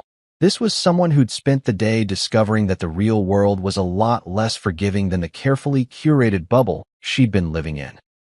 I didn't think you'd actually do this, she said, turning to face me with the kind of expression you usually see on people who've just realized they've been playing Russian roulette with a fully loaded gun. I mean, I knew you were upset about the party, but I didn't think you'd actually shut down the entire company. Upset, I repeated slowly, like I was tasting a foreign word. Upset is when someone cuts you off in traffic, Clara. Upset is when your favorite restaurant runs out of the good wine. What I am is disappointed. Disappointed that my wife of 8 years decided to publicly humiliate me at a party I paid for while announcing our marriage was over via interpretive handholding with her office boyfriend. She flinched like I'd slapped her. It wasn't supposed to happen like that. Adrian and we've been trying to figure out how to handle this situation and... Handle this situation? I laughed, but it wasn't a particularly friendly sound. You mean handle the situation where you've been screwing your coworker while I've been bankrolling your lifestyle? That situation. I was going to tell you, she said, her voice getting smaller. I didn't know how to stop it. Adrian was so confident, so sure of himself, and I felt like I was losing myself in our marriage. Like I was just Mrs. Marcus Henderson instead of Clara Henderson, and Oh, spare me the self-discovery narrative, I interrupted. You weren't finding yourself, sweetheart. You were shopping for an upgrade while keeping the original warranty active. The only problem is you forgot to read the fine print on that warranty. She moved to the living room and sank onto my couch like she owned the place, which was rich considering she'd spent the last 2 days acting like I was a stranger. I admit I handled things badly. The party was a mistake. I should have talked to you privately first. A mistake, I said, following her into the room but remaining standing. Like accidentally ordering the wrong wine at dinner. Clara, you planned an entire evening around erasing me from your life while using my credit card to pay for it. That's not a mistake. That's performance art. She looked up at me with those big brown eyes that had once made me forget my own name, but now just reminded me of how stupid I'd been for the past few months. I was afraid, she whispered. Afraid that if I defended you in front of my friends, they'd think I was weak, that I couldn't stand on my own 2 feet. So instead you decided to prove you could stand on your own 2 feet by cutting off the legs that were holding you up, I said.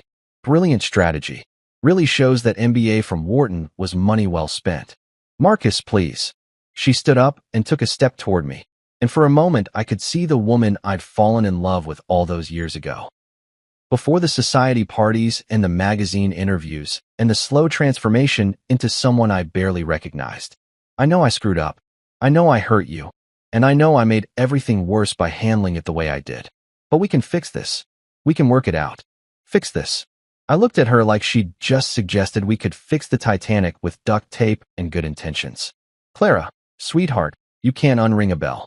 You can't unexpose someone's dirty laundry in front of half of Manhattan. And you definitely can't unfuck your coworker. She winced again, but pressed on. I'll end things with Adrian. I'll make a public statement apologizing for everything. I'll do whatever it takes to make this right. Whatever it takes, I repeated. That's interesting, because I actually have a very specific list of what it's going to take. Rena delivered it to you earlier today. Tell me, what did you think of my terms? Her face went through about 17 different expressions before settling on something that looked like she'd just bitten into a lemon filled with broken glass. Those terms they're completely unreasonable. You're asking me to give up everything I've worked for. Everything you've worked for, I said, walking to the window and looking out at the city lights.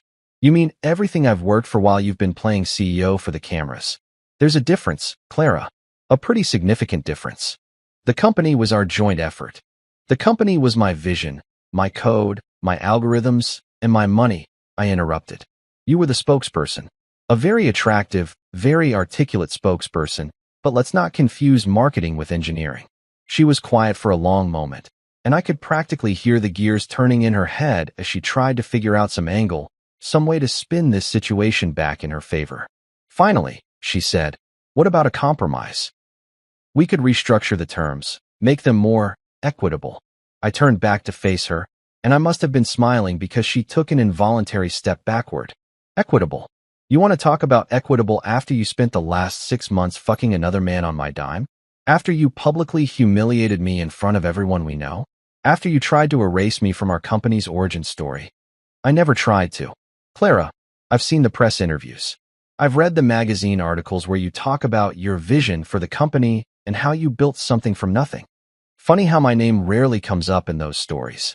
She had the decency to look ashamed, but it was too little, too late. I was trying to establish my own credibility in the industry. You have to understand, Being married to the guy who actually built the technology made people assume I was just along for the ride.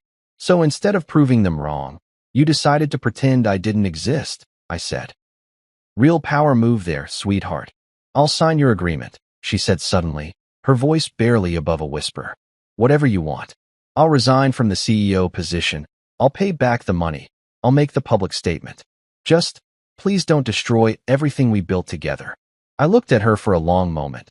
This woman who'd shared my bed and my dreams for 8 years, who'd gone from being my partner to being my biggest liability. It's not about signing the agreement, Clara. It's about acknowledging what you actually did. It's about admitting that you didn't just cheat on me. You tried to steal my life's work and then throw me away like yesterday's newspaper. I admit it, she said, tears starting to flow down her cheeks. I admit that I was selfish and stupid and cruel. I admit that I took you for granted and treated you like you were disposable when you're the reason any of this exists in the first place. For the first time in 48 hours, she was telling the truth. And you know what? It felt pretty damn good to hear it. Good, I said. That's a start. But admitting it to me isn't enough. You need to admit it to everyone else too. Every investor, every employee, every society reporter who ever wrote a puff piece about Manhattan's power couple. You need to tell the truth about who actually built this empire and who was just posing for pictures in front of it. She nodded frantically, like a bobblehead doll in an earthquake. Yes, anything. I'll do anything to make this right. I handed her a tissue and watched her try to repair the damage to her makeup. We'll see about that, Clara. We'll see about that. The woman who'd walked into my apartment an hour ago had been desperate. The woman who was leaving was something else entirely. Defeated, humbled, and finally ready to face the consequences of thinking she could play in the big leagues without knowing the rules. Tomorrow was going to be very interesting indeed. There's something deeply satisfying about walking into a room full of people who've been scrambling like headless chickens for the past 48 hours, especially when you're the guy who's been calmly orchestrating their panic from the comfort of your leather armchair. The Clarigen Technologies boardroom at 9 a.m. sharp on Friday morning was like a scene from a corporate thriller, except instead of being the guy getting fired, I was the one holding the pink slips. I'd chosen my outfit carefully for this little performance, my best Tom Ford suit, the navy. One that cost more than most people's monthly rent, paired with Italian leather shoes that clicked authoritatively against the marble floors as I made my entrance. When you're about to restructure someone's entire universe, you might as well look good doing it. The glass-walled conference room overlooked Manhattan from the 43rd floor, and on any other day, the view would have been breathtaking. Today, though, all eyes were focused on the long mahogany table where our company's future was about to be decided. The irony wasn't lost on me that this was the same room where Clara had been holding court for months, playing queen of the tech world, while I'd been content to stay in the background pulling the actual strings. Clara was already seated at the far end of the table, looking like she'd aged about 5 years since her midnight visit to my apartment. Her usually immaculate appearance had been replaced by something that screamed damage control. Conservative business attire, minimal makeup, and the kind of haunted expression you see on politicians who've just been caught with their hands in the cookie jar. She wouldn't meet my eyes, which was probably smart, considering what was about to happen to her career. The rest of the board was a collection of nervous energy and barely contained panic. Richard Steinberg, our CFO, looked like he'd been mainlining espresso and antacids for the past 2 days. Jennifer Walsh from Investor Relations kept checking her phone like she was expecting news that the apocalypse had been officially scheduled. Even Marcus Chun, our usually unflappable legal counsel, had the expression of a man who'd just realized he was about to witness either a miracle or a massacre. But the most notable absence was Adrian Blackstone, who was conspicuously not sitting in his usual spot 3 seats down from Clara. Apparently, someone had finally clued him in that showing up to a board meeting when you're about to be terminated might not be the smartest career move. I made a mental note to ask security for the footage of his desk cleaning ceremony. I had a feeling it would make excellent entertainment for future boring evenings. I took my seat at the head of the table, the spot that had technically been mine all along but that I'd rarely bothered to occupy. Funny how quickly things change when you stop being polite and start being real about who actually owns what. "Good morning, everyone," I said, setting my leather portfolio on the table with just enough force to make everyone jump slightly. I assume you're all wondering why I called this meeting. Richard cleared his throat nervously. Marcus, we really need to discuss the funding freeze. The payroll department is having a meltdown, and we've got 3 major vendors threatening to suspend services if... Richard, I interrupted, holding up one hand. Before we discuss operational concerns, I think we need to address some fundamental issues about company leadership and accountability. I opened my portfolio and pulled out the agreement I'd spent Wednesday afternoon crafting, along with a second document that I'd prepared specifically for this moment. As you're all aware, there have been some irregularities in how this company has been managed recently. Issues of transparency, fiscal responsibility, and professional conduct that need immediate attention. Clara shifted in her seat like she was sitting on hot coals, but she still didn't look up. Smart woman. Eye contact at this point would have been like staring directly into the sun. Effective immediately, I continued. There will be some changes to our executive structure. First, Clara Henderson will be resigning from her position as Chief Executive Officer, effective today.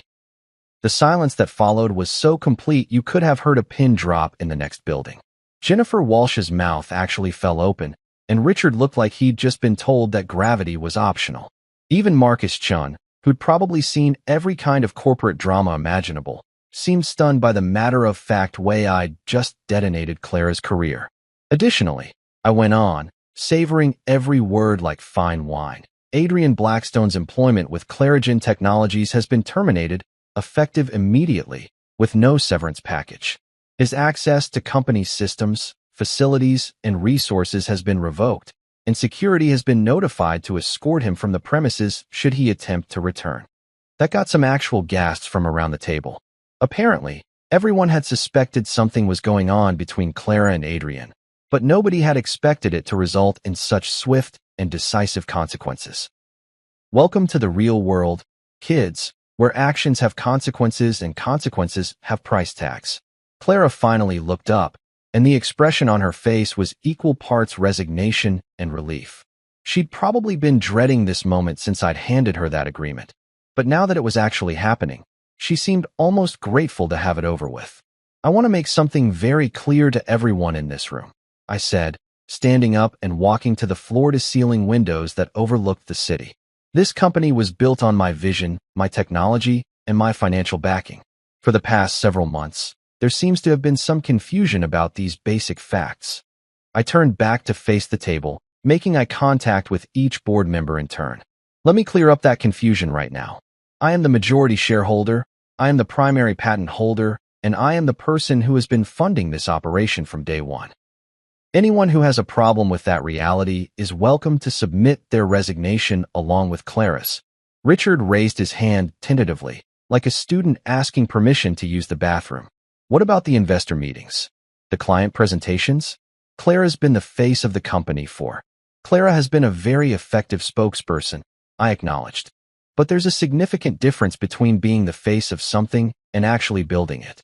Moving forward, this company will be run by the people who actually understand the technology, the people who actually created the algorithms, and the people who actually own the intellectual property. I walked back to my seat and pulled out a second document. Which brings me to the new organizational structure. I will be assuming the role of Chief Executive Officer, effective immediately. Additionally, I will be taking 2 permanent board seats, including the newly created position of Financial Oversight Director. Jennifer Walsh found her voice first. What exactly does Financial Oversight Director entail? I'm glad you asked, I said, smiling for the first time since entering the room. The Financial Oversight Director will have veto power over any company expenditure exceeding $10,000. Every major financial decision, every significant contract, every executive compensation package will require my personal approval. The implications of this hit the room like a freight train. I wasn't just taking control of the company. I was essentially making it impossible for anyone to spend a dime without my permission. Clara had learned the hard way what happened when people took my money for granted. Now everyone else was going to learn the same lesson. Furthermore, I continued, Clara will be personally repaying the company $157 million in structured installments over the next 3 years. The repayment schedule and terms are outlined in the agreement she'll be signing today. Marcus Chen finally spoke up. Marcus, I have to ask, Is this legal? Can you actually enforce these kinds of terms? I smiled again, and this time it was definitely predatory.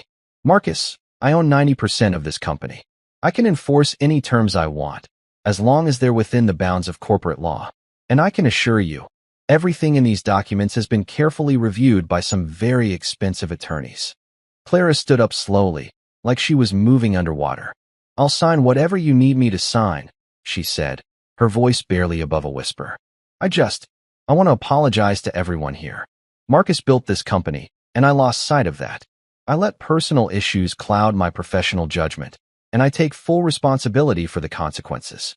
It was probably the most honest thing she'd said in months, and you could see the shock on everyone's faces. The Clara they'd known, confident, assertive, sometimes borderline arrogant, had been replaced by someone who actually understood the magnitude of what she'd lost. I slid the agreement across the table to her. Sign on page 7, initial pages 3, 5, and 9. She signed without even reading it, which was probably smart, considering the document contained some additional clauses I hadn't bothered to mention yet.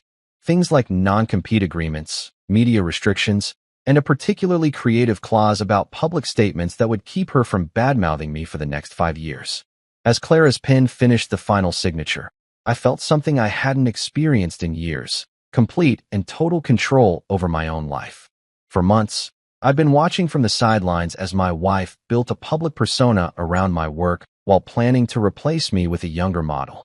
Now, finally, the natural order had been restored. Excellent, I said, collecting the signed documents. Jennifer, please prepare a press release announcing the leadership transition. Richard, the funding freeze will be lifted as soon as these organizational changes are officially filed. Marcus, I'll need you to update all the corporate documents to reflect the new structure. I stood up and straightened my tie. Oh, and one more thing. Clara's office will need to be cleared out by end of business today. I'll be moving into the executive suite on Monday morning. As I walked toward the door, I turned back for one final moment. Welcome to the new Clarigen Technologies, everyone. I think you're going to find it's a much more efficiently run operation. The silence behind me was deafening, but I could practically feel the respect in the room. For the first time in months, nobody was looking at me like Clara's husband who happened to know some code. They were looking at me like the guy who built a $300 million empire and wasn't afraid to take it back when someone tried to steal it. The revolution was complete, and it felt absolutely fantastic. You know what's funny about revenge? Everyone thinks it's the end game, the final boss battle where you vanquish your enemies and then ride off into the sunset feeling all satisfied and complete. But here's the thing nobody tells you about revenge. It's actually just the appetizer. The real main course is what you do with your life after you've finished destroying the people who tried to destroy you. 2 weeks after the boardroom revolution that had basically nuked Clara's entire professional existence, I was sitting in my Tesla outside a converted warehouse in Brooklyn, staring at a hand-painted sign that read Bright Layer AI. Innovating tomorrow, today. The slogan was cheesy as hell, but there was something refreshingly honest about a startup that didn't try to hide behind corporate speak and million-dollar marketing budgets. This wasn't some random visit. I'd been tracking Bright Layer for months, ever since their founder had pitched to Clara and gotten shot down faster than a paper airplane in a hurricane. See, about 6 months ago, this young developer named Lila Chun had waltzed into our conference room with a revolutionary idea for adaptive AI learning systems. The kind of technology that could genuinely change how machines process information, not just make existing systems marginally more efficient. Clara had dismissed the whole thing in about 15 minutes. Too niche, she'd said, waving her hand like she was swatting away an annoying fly. The market isn't ready for that level of complexity. We need to focus on commercial applications that can scale immediately.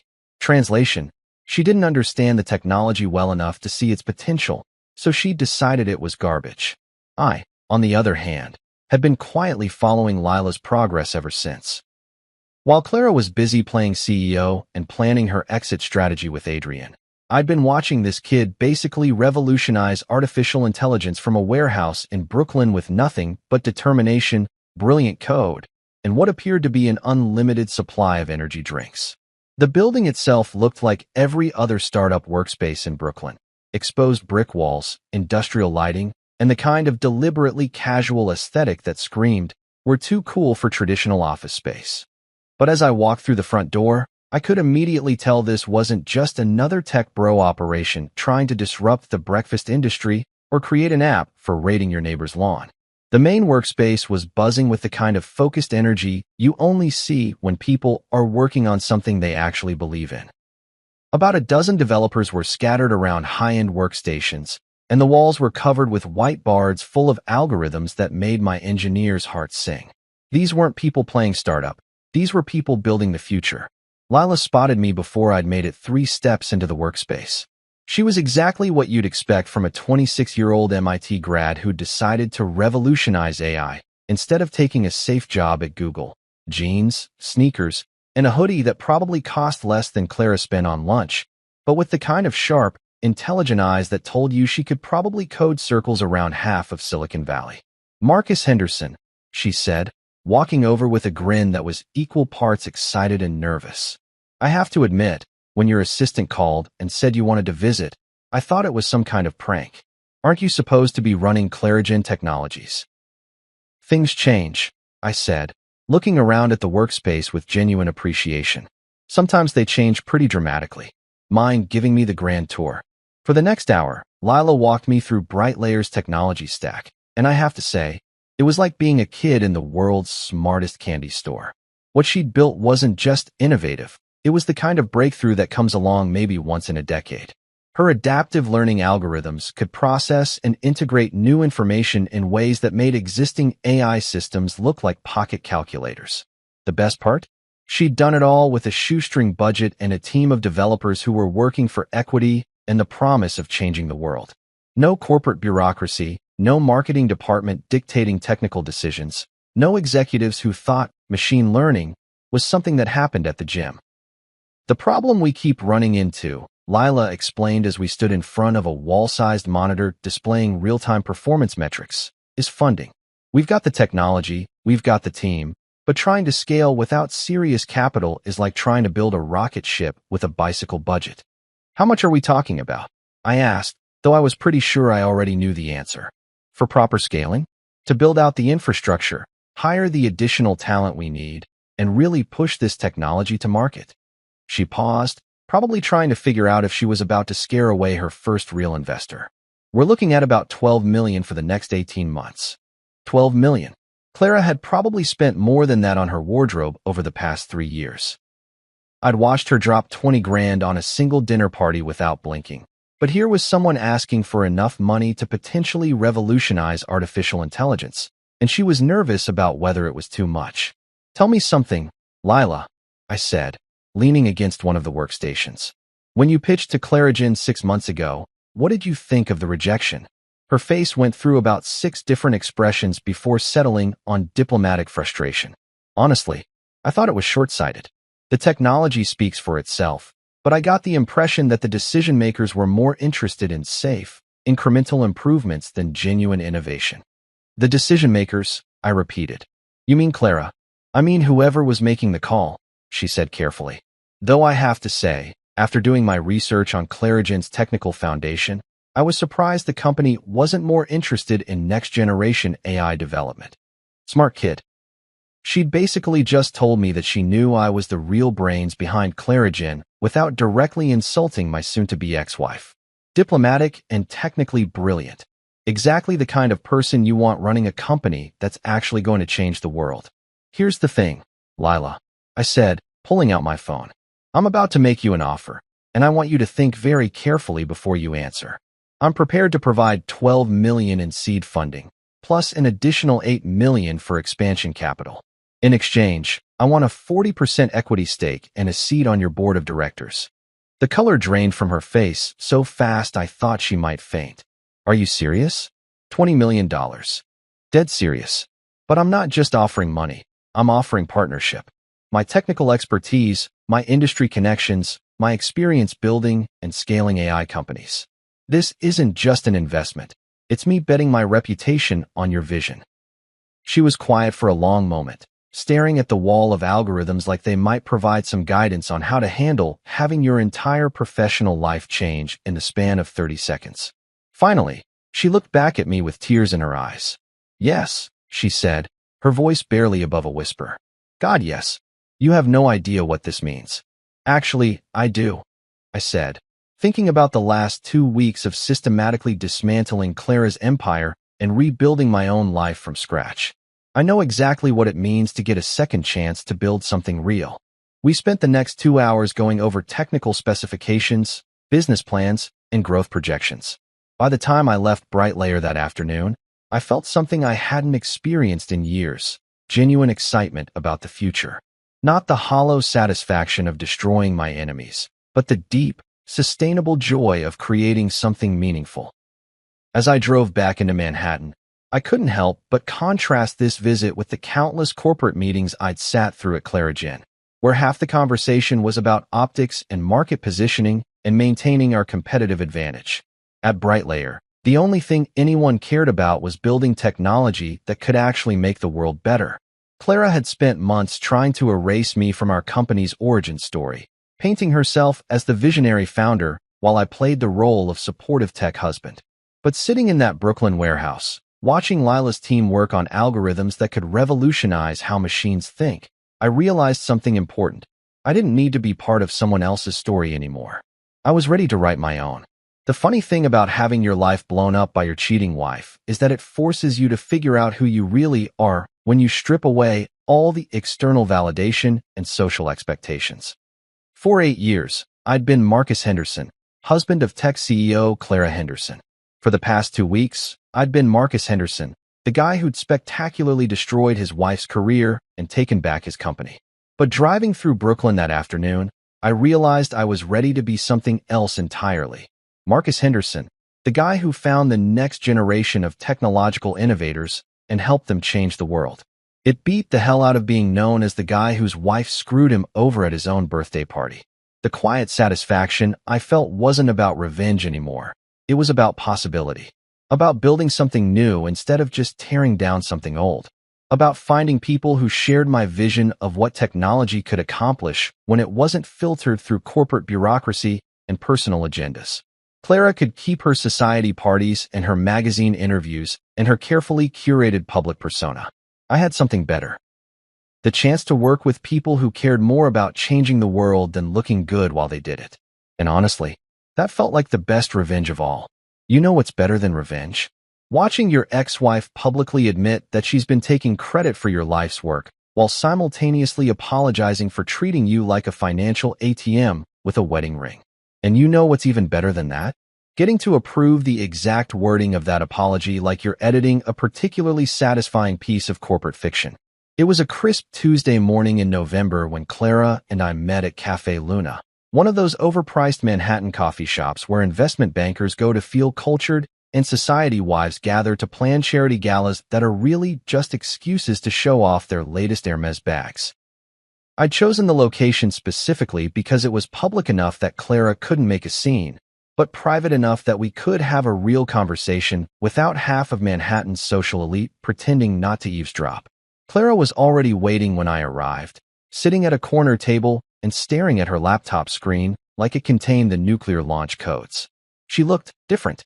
Gone was the perfectly styled hair and the designer outfit that screamed, "I'm too important to check price tags." Instead, she was wearing jeans and a simple sweater, minimal makeup, and the kind of resigned expression you see on people who finally accepted that their 15 minutes of fame are officially over. "Morning, Clara," I said, sliding into the seat across from her. "Working on anything interesting?"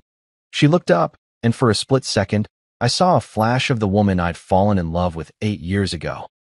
Before the magazine covers and the TED Talks and the slow transformation into someone I barely recognized. "The public statement," she said quietly. "I've been working on it for 3 days, and I can't get it right." I ordered a double espresso from the hovering waitress. When you're about to review your ex-wife's public mea culpa, you need serious caffeine, and leaned back in my chair. "Let's see what you've got." She turned the laptop toward me, and I have to admit, I was curious to see how Clara was going to spin 8 years of taking credit for my work into something that resembled an actual apology. The draft on her screen was, well, it was pure Clara. Lots of flowery language about shared visions and collaborative partnerships and mutual respect. but very light on the actual facts. This reads like a press release from a couple's therapy session, I said after scanning through the first paragraph. You're apologizing for not communicating better, not for systematically erasing me from our company's history while planning to dump me for your office boyfriend. She winced, but didn't argue. I'm trying to find a way to be honest without completely destroying what's left of my reputation. Your reputation, I repeated slowly. Clara, sweetheart, your reputation was built on taking credit for my algorithms while I was too polite to correct the record. Maybe it's time to build a new reputation based on something slightly more authentic. For the next 2 hours, we sat in that overpriced cafe and crafted what was essentially Clara's professional obituary. Every sentence was negotiated like a hostage situation, with me pushing for actual truth and Clara trying to find ways to minimize the damage to her carefully constructed public persona. The breakthrough came when I finally said, "Look, you can either tell the truth voluntarily, or I can hold a press conference and tell it for you. Your choice, but one way or another, the real story is coming out." That's when she finally stopped trying to salvage her image and started focusing on damage control. We rewrote the entire thing from scratch, and by the time we were finished, it was a masterpiece of public accountability. Not because it was particularly eloquent or well-crafted, but because it was actually honest for the first time in years. The final version read like this. After careful consideration and reflection on recent events, I want to address some misconceptions about the founding and development of Clarigen Technologies. While I have served as CEO and been the public face of the company, I must acknowledge that the foundational vision, technical innovation, and primary financial backing came from my husband, Marcus Henderson. Marcus developed the core algorithms that power our AI systems, secured the initial patents, and provided the strategic technical leadership that made our company possible. My role was primarily in business development and public relations, though I allowed myself to be portrayed as the primary founder in various media appearances. I deeply regret that my recent personal choices have overshadowed the professional integrity that should define our company. I failed to properly credit Marcus for his contributions, and I failed to maintain the personal and professional standards expected of someone in my position. Effective immediately, I am stepping down as CEO of Clarigen Technologies to ensure that the company is led by someone who fully understands both the technical foundations and the responsibility that comes with that role. Marcus will be assuming the CEO position, and I will be working to ensure a smooth transition. I apologize to our employees, investors, and partners for any confusion my actions may have caused, and I take full responsibility for the mistakes in judgment that led to this situation. Clarigen Technologies remains a strong company with revolutionary technology, and I am confident that under Marcus's leadership, it will continue to thrive and innovate. I also want to apologize personally to Marcus for failing to defend him when it mattered most, and for allowing personal issues to compromise our professional relationship. He built the foundation of our company, and I should have made that clear from the beginning.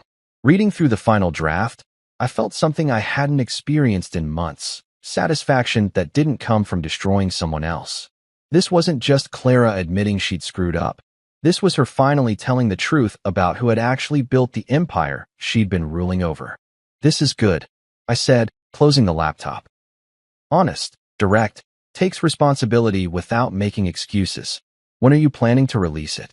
Tomorrow morning, she said, her voice barely above a whisper. All the major tech publications, the business journals, and the society pages. The society pages. That was the part that was really going to sting for Clara. Having her professional reputation take a hit was one thing, but having all her Manhattan social circle read about how she'd been taking credit for her husband's work while cheating on him, that was going to hurt in ways that quarterly earnings reports never could. You know this is going to change everything, right? I said, your speaking engagements, your board positions, your whole public persona. People are going to remember this. She nodded, looking like someone who'd just realized they were about to jump out of an airplane without checking if their parachute was properly packed. I know, but it's time. I've been living a lie for so long that I'd forgotten what the truth even looked like. We sat in silence for a moment, two people who'd once planned to build a life together now negotiating the terms of how to tear it down with maximum honesty and minimum collateral damage. For what it's worth, Clara said finally, I am sorry. Not just about the statement or the company or even Adrian. I'm sorry that I turned into someone who could treat you the way I did. You deserved better. And you know what? She was right. I had deserved better. I deserved a wife who was proud of our partnership instead of trying to erase me from it. I deserved someone who wanted to build something together instead of stealing credit and planning an exit strategy. But sitting in that cafe, watching Clara finally take responsibility for the choices that had blown up our marriage and her career, I realized something important. I didn't need her apology anymore. I didn't need her acknowledgement or her regret or her admission that she'd been wrong. What I needed was exactly what I was getting, the truth, told publicly by the person who'd been lying about it for years. The statement went live at 8 a.m. the next morning, simultaneously posted to Clara's LinkedIn, Twitter, and Medium accounts, and sent as a press release to every major tech publication. By 9 a.m., my phone was ringing nonstop with reporters wanting to confirm the details, investors asking about the leadership transition, and industry analysts trying to figure out what this meant for Clarigen's future. But the best call came at 10:15 a.m. from Lila at Brightlayer. "Holy shit, Marcus," she said, and I could hear the excitement in her voice. "Did you see the TechCrunch article? They're calling you the silent genius behind one of the decade's most innovative AI companies. This is huge for the industry. Finally, people are going to know who really built that technology." And that's when it hit me. This wasn't just about Clara admitting her mistakes or salvaging what was left of our professional relationship. This was about setting the record straight for everyone who'd ever wondered how someone with Clara's background had supposedly revolutionized artificial intelligence overnight. The truth was finally out there, and it felt better than any revenge I could have imagined. The industry chatter was immediate and brutal. Within hours, think pieces were appearing about the hidden technical founders behind high-profile companies, and Clara's name was being used as a cautionary tale about the difference between being a CEO and actually understanding the technology your company produces. It was exactly what she deserved and exactly what I needed.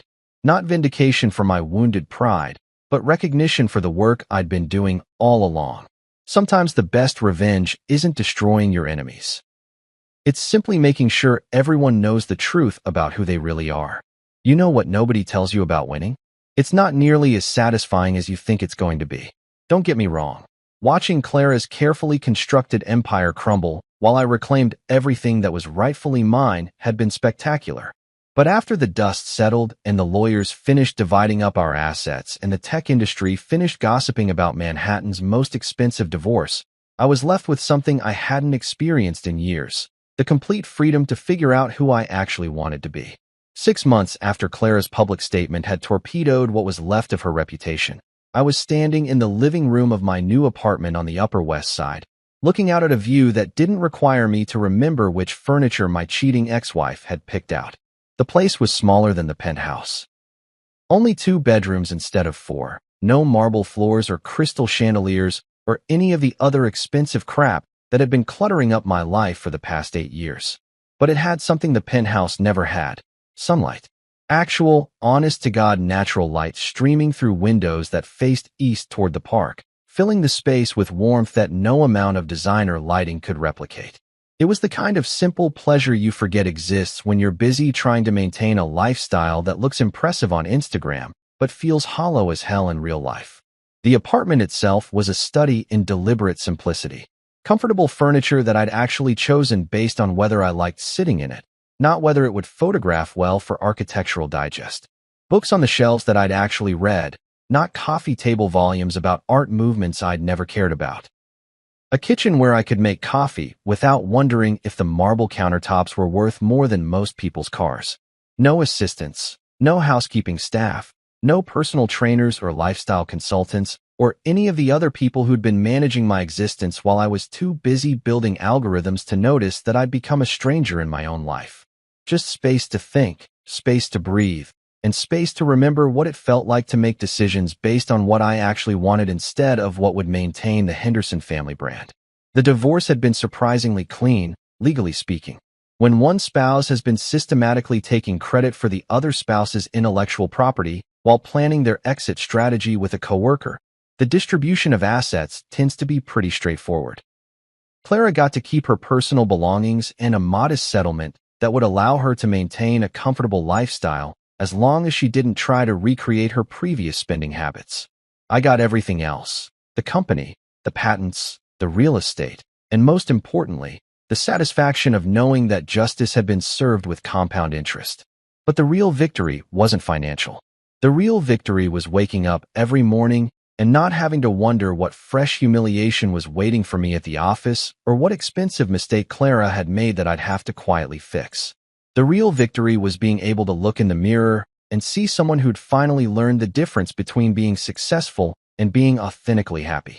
I'd been spending most of my time mentoring young entrepreneurs, people like Lila who had brilliant ideas but needed someone with experience to help them navigate the brutally competitive world of tech startups. It was the kind of work that actually felt meaningful, helping people build something real instead of just accumulating wealth for its own sake. The Brightlayer investment had been paying off beyond my wildest expectations. Lila's team had secured 3 major corporate clients, and their adaptive AI technology was getting the kind of industry attention that Clara had always craved but never actually earned. Better yet, working with them reminded me why I'd fallen in love with technology in the first place. Not for the money or the status, but for the sheer intellectual joy of solving problems that nobody else could solve. I'd also started teaching a graduate seminar at Columbia, sharing what I'd learned about building tech companies with the next generation of engineers and entrepreneurs. The students called me Professor Henderson, which was hilarious considering I'd never actually finished my PhD, but there was something deeply satisfying about passing on knowledge to people who were hungry to learn instead of just looking for shortcuts to success. The doorbell rang, interrupting my morning coffee and my contemplation of how dramatically my life had changed. I wasn't expecting anyone. One of the benefits of living a simpler life was that you didn't have to maintain a social calendar that looked like a Fortune 500 CEO's itinerary. I opened the door to find a FedEx delivery guy holding an envelope with my name written in handwriting I recognized, but hadn't seen in months. Clara's distinctive cursive, the same elegant script that had once written me love notes and anniversary cards back when we were actually building something together instead of just pretending to be happy for the cameras. "Have a good day, sir," the delivery guy said, apparently oblivious to the fact that he'd just delivered what was probably either an apology letter or a declaration of war from my ex-wife. I took the envelope back to my living room and set it on the coffee table, a simple wooden piece that I'd bought because I liked the grain pattern, not because some interior designer had told me it would photograph well for a lifestyle magazine. For about 10 minutes, I just stared at it, trying to decide if I actually wanted to know what Clara had to say 6 months after her public statement had effectively ended her career in tech. Finally, curiosity got the better of me. I opened the envelope and found a single sheet of paper with a brief handwritten note. "Marcus, I know I have no right to contact you after everything that happened, but I wanted you to know that I've been following the news about Brightlayer and your work at Columbia. I'm genuinely happy that you're building something positive instead of just tearing down what we had together. I left the public spotlight and moved to Portland last month. I'm working for a small nonprofit that helps underserved communities access technology education. It's not glamorous, and the pay is terrible, but it's the first time in years that I've felt like I was actually contributing something meaningful to the world instead of just playing a role. I don't expect forgiveness, and I'm not asking for anything from you. I just wanted you to know that I finally understand the difference between being famous and being worthwhile. You tried to teach me that lesson for years, but I was too busy chasing applause to listen. I hope you're happy. You deserve to be. Clara. P.S. I saw the article about your engagement to that professor from NYU. She seems lovely, and I'm glad you found someone who appreciates who you actually are instead of just what you can provide." I had to read that last part twice before it sank in. Engagement? What engagement? I wasn't engaged to anyone, let alone a professor from NYU. Then I remembered the faculty mixer I'd attended last month, where I'd spent most of the evening talking with Dr. Sarah Chun, a brilliant computer science professor who'd been asking thoughtful questions about my work with adaptive algorithms. Someone had apparently seen us together and jumped to some very creative conclusions. The idea of being engaged to someone I'd met exactly once was absurd, but it also made me realize something important. I was ready for that kind of connection again. Not the performative relationship I'd had with Clara, where everything was filtered through public perception and social media strategy, but something real and authentic with someone who valued substance over style. I folded Clara's letter and put it in my desk drawer, not because I wanted to keep it as some kind of memento, but because it felt like the proper ending to a chapter of my life that had taken way too long to close. She'd finally found her way to something resembling self-awareness, and while it was about 8 years too late to save our marriage, it was oddly comforting to know that she'd eventually figured out the difference between being important and being authentic.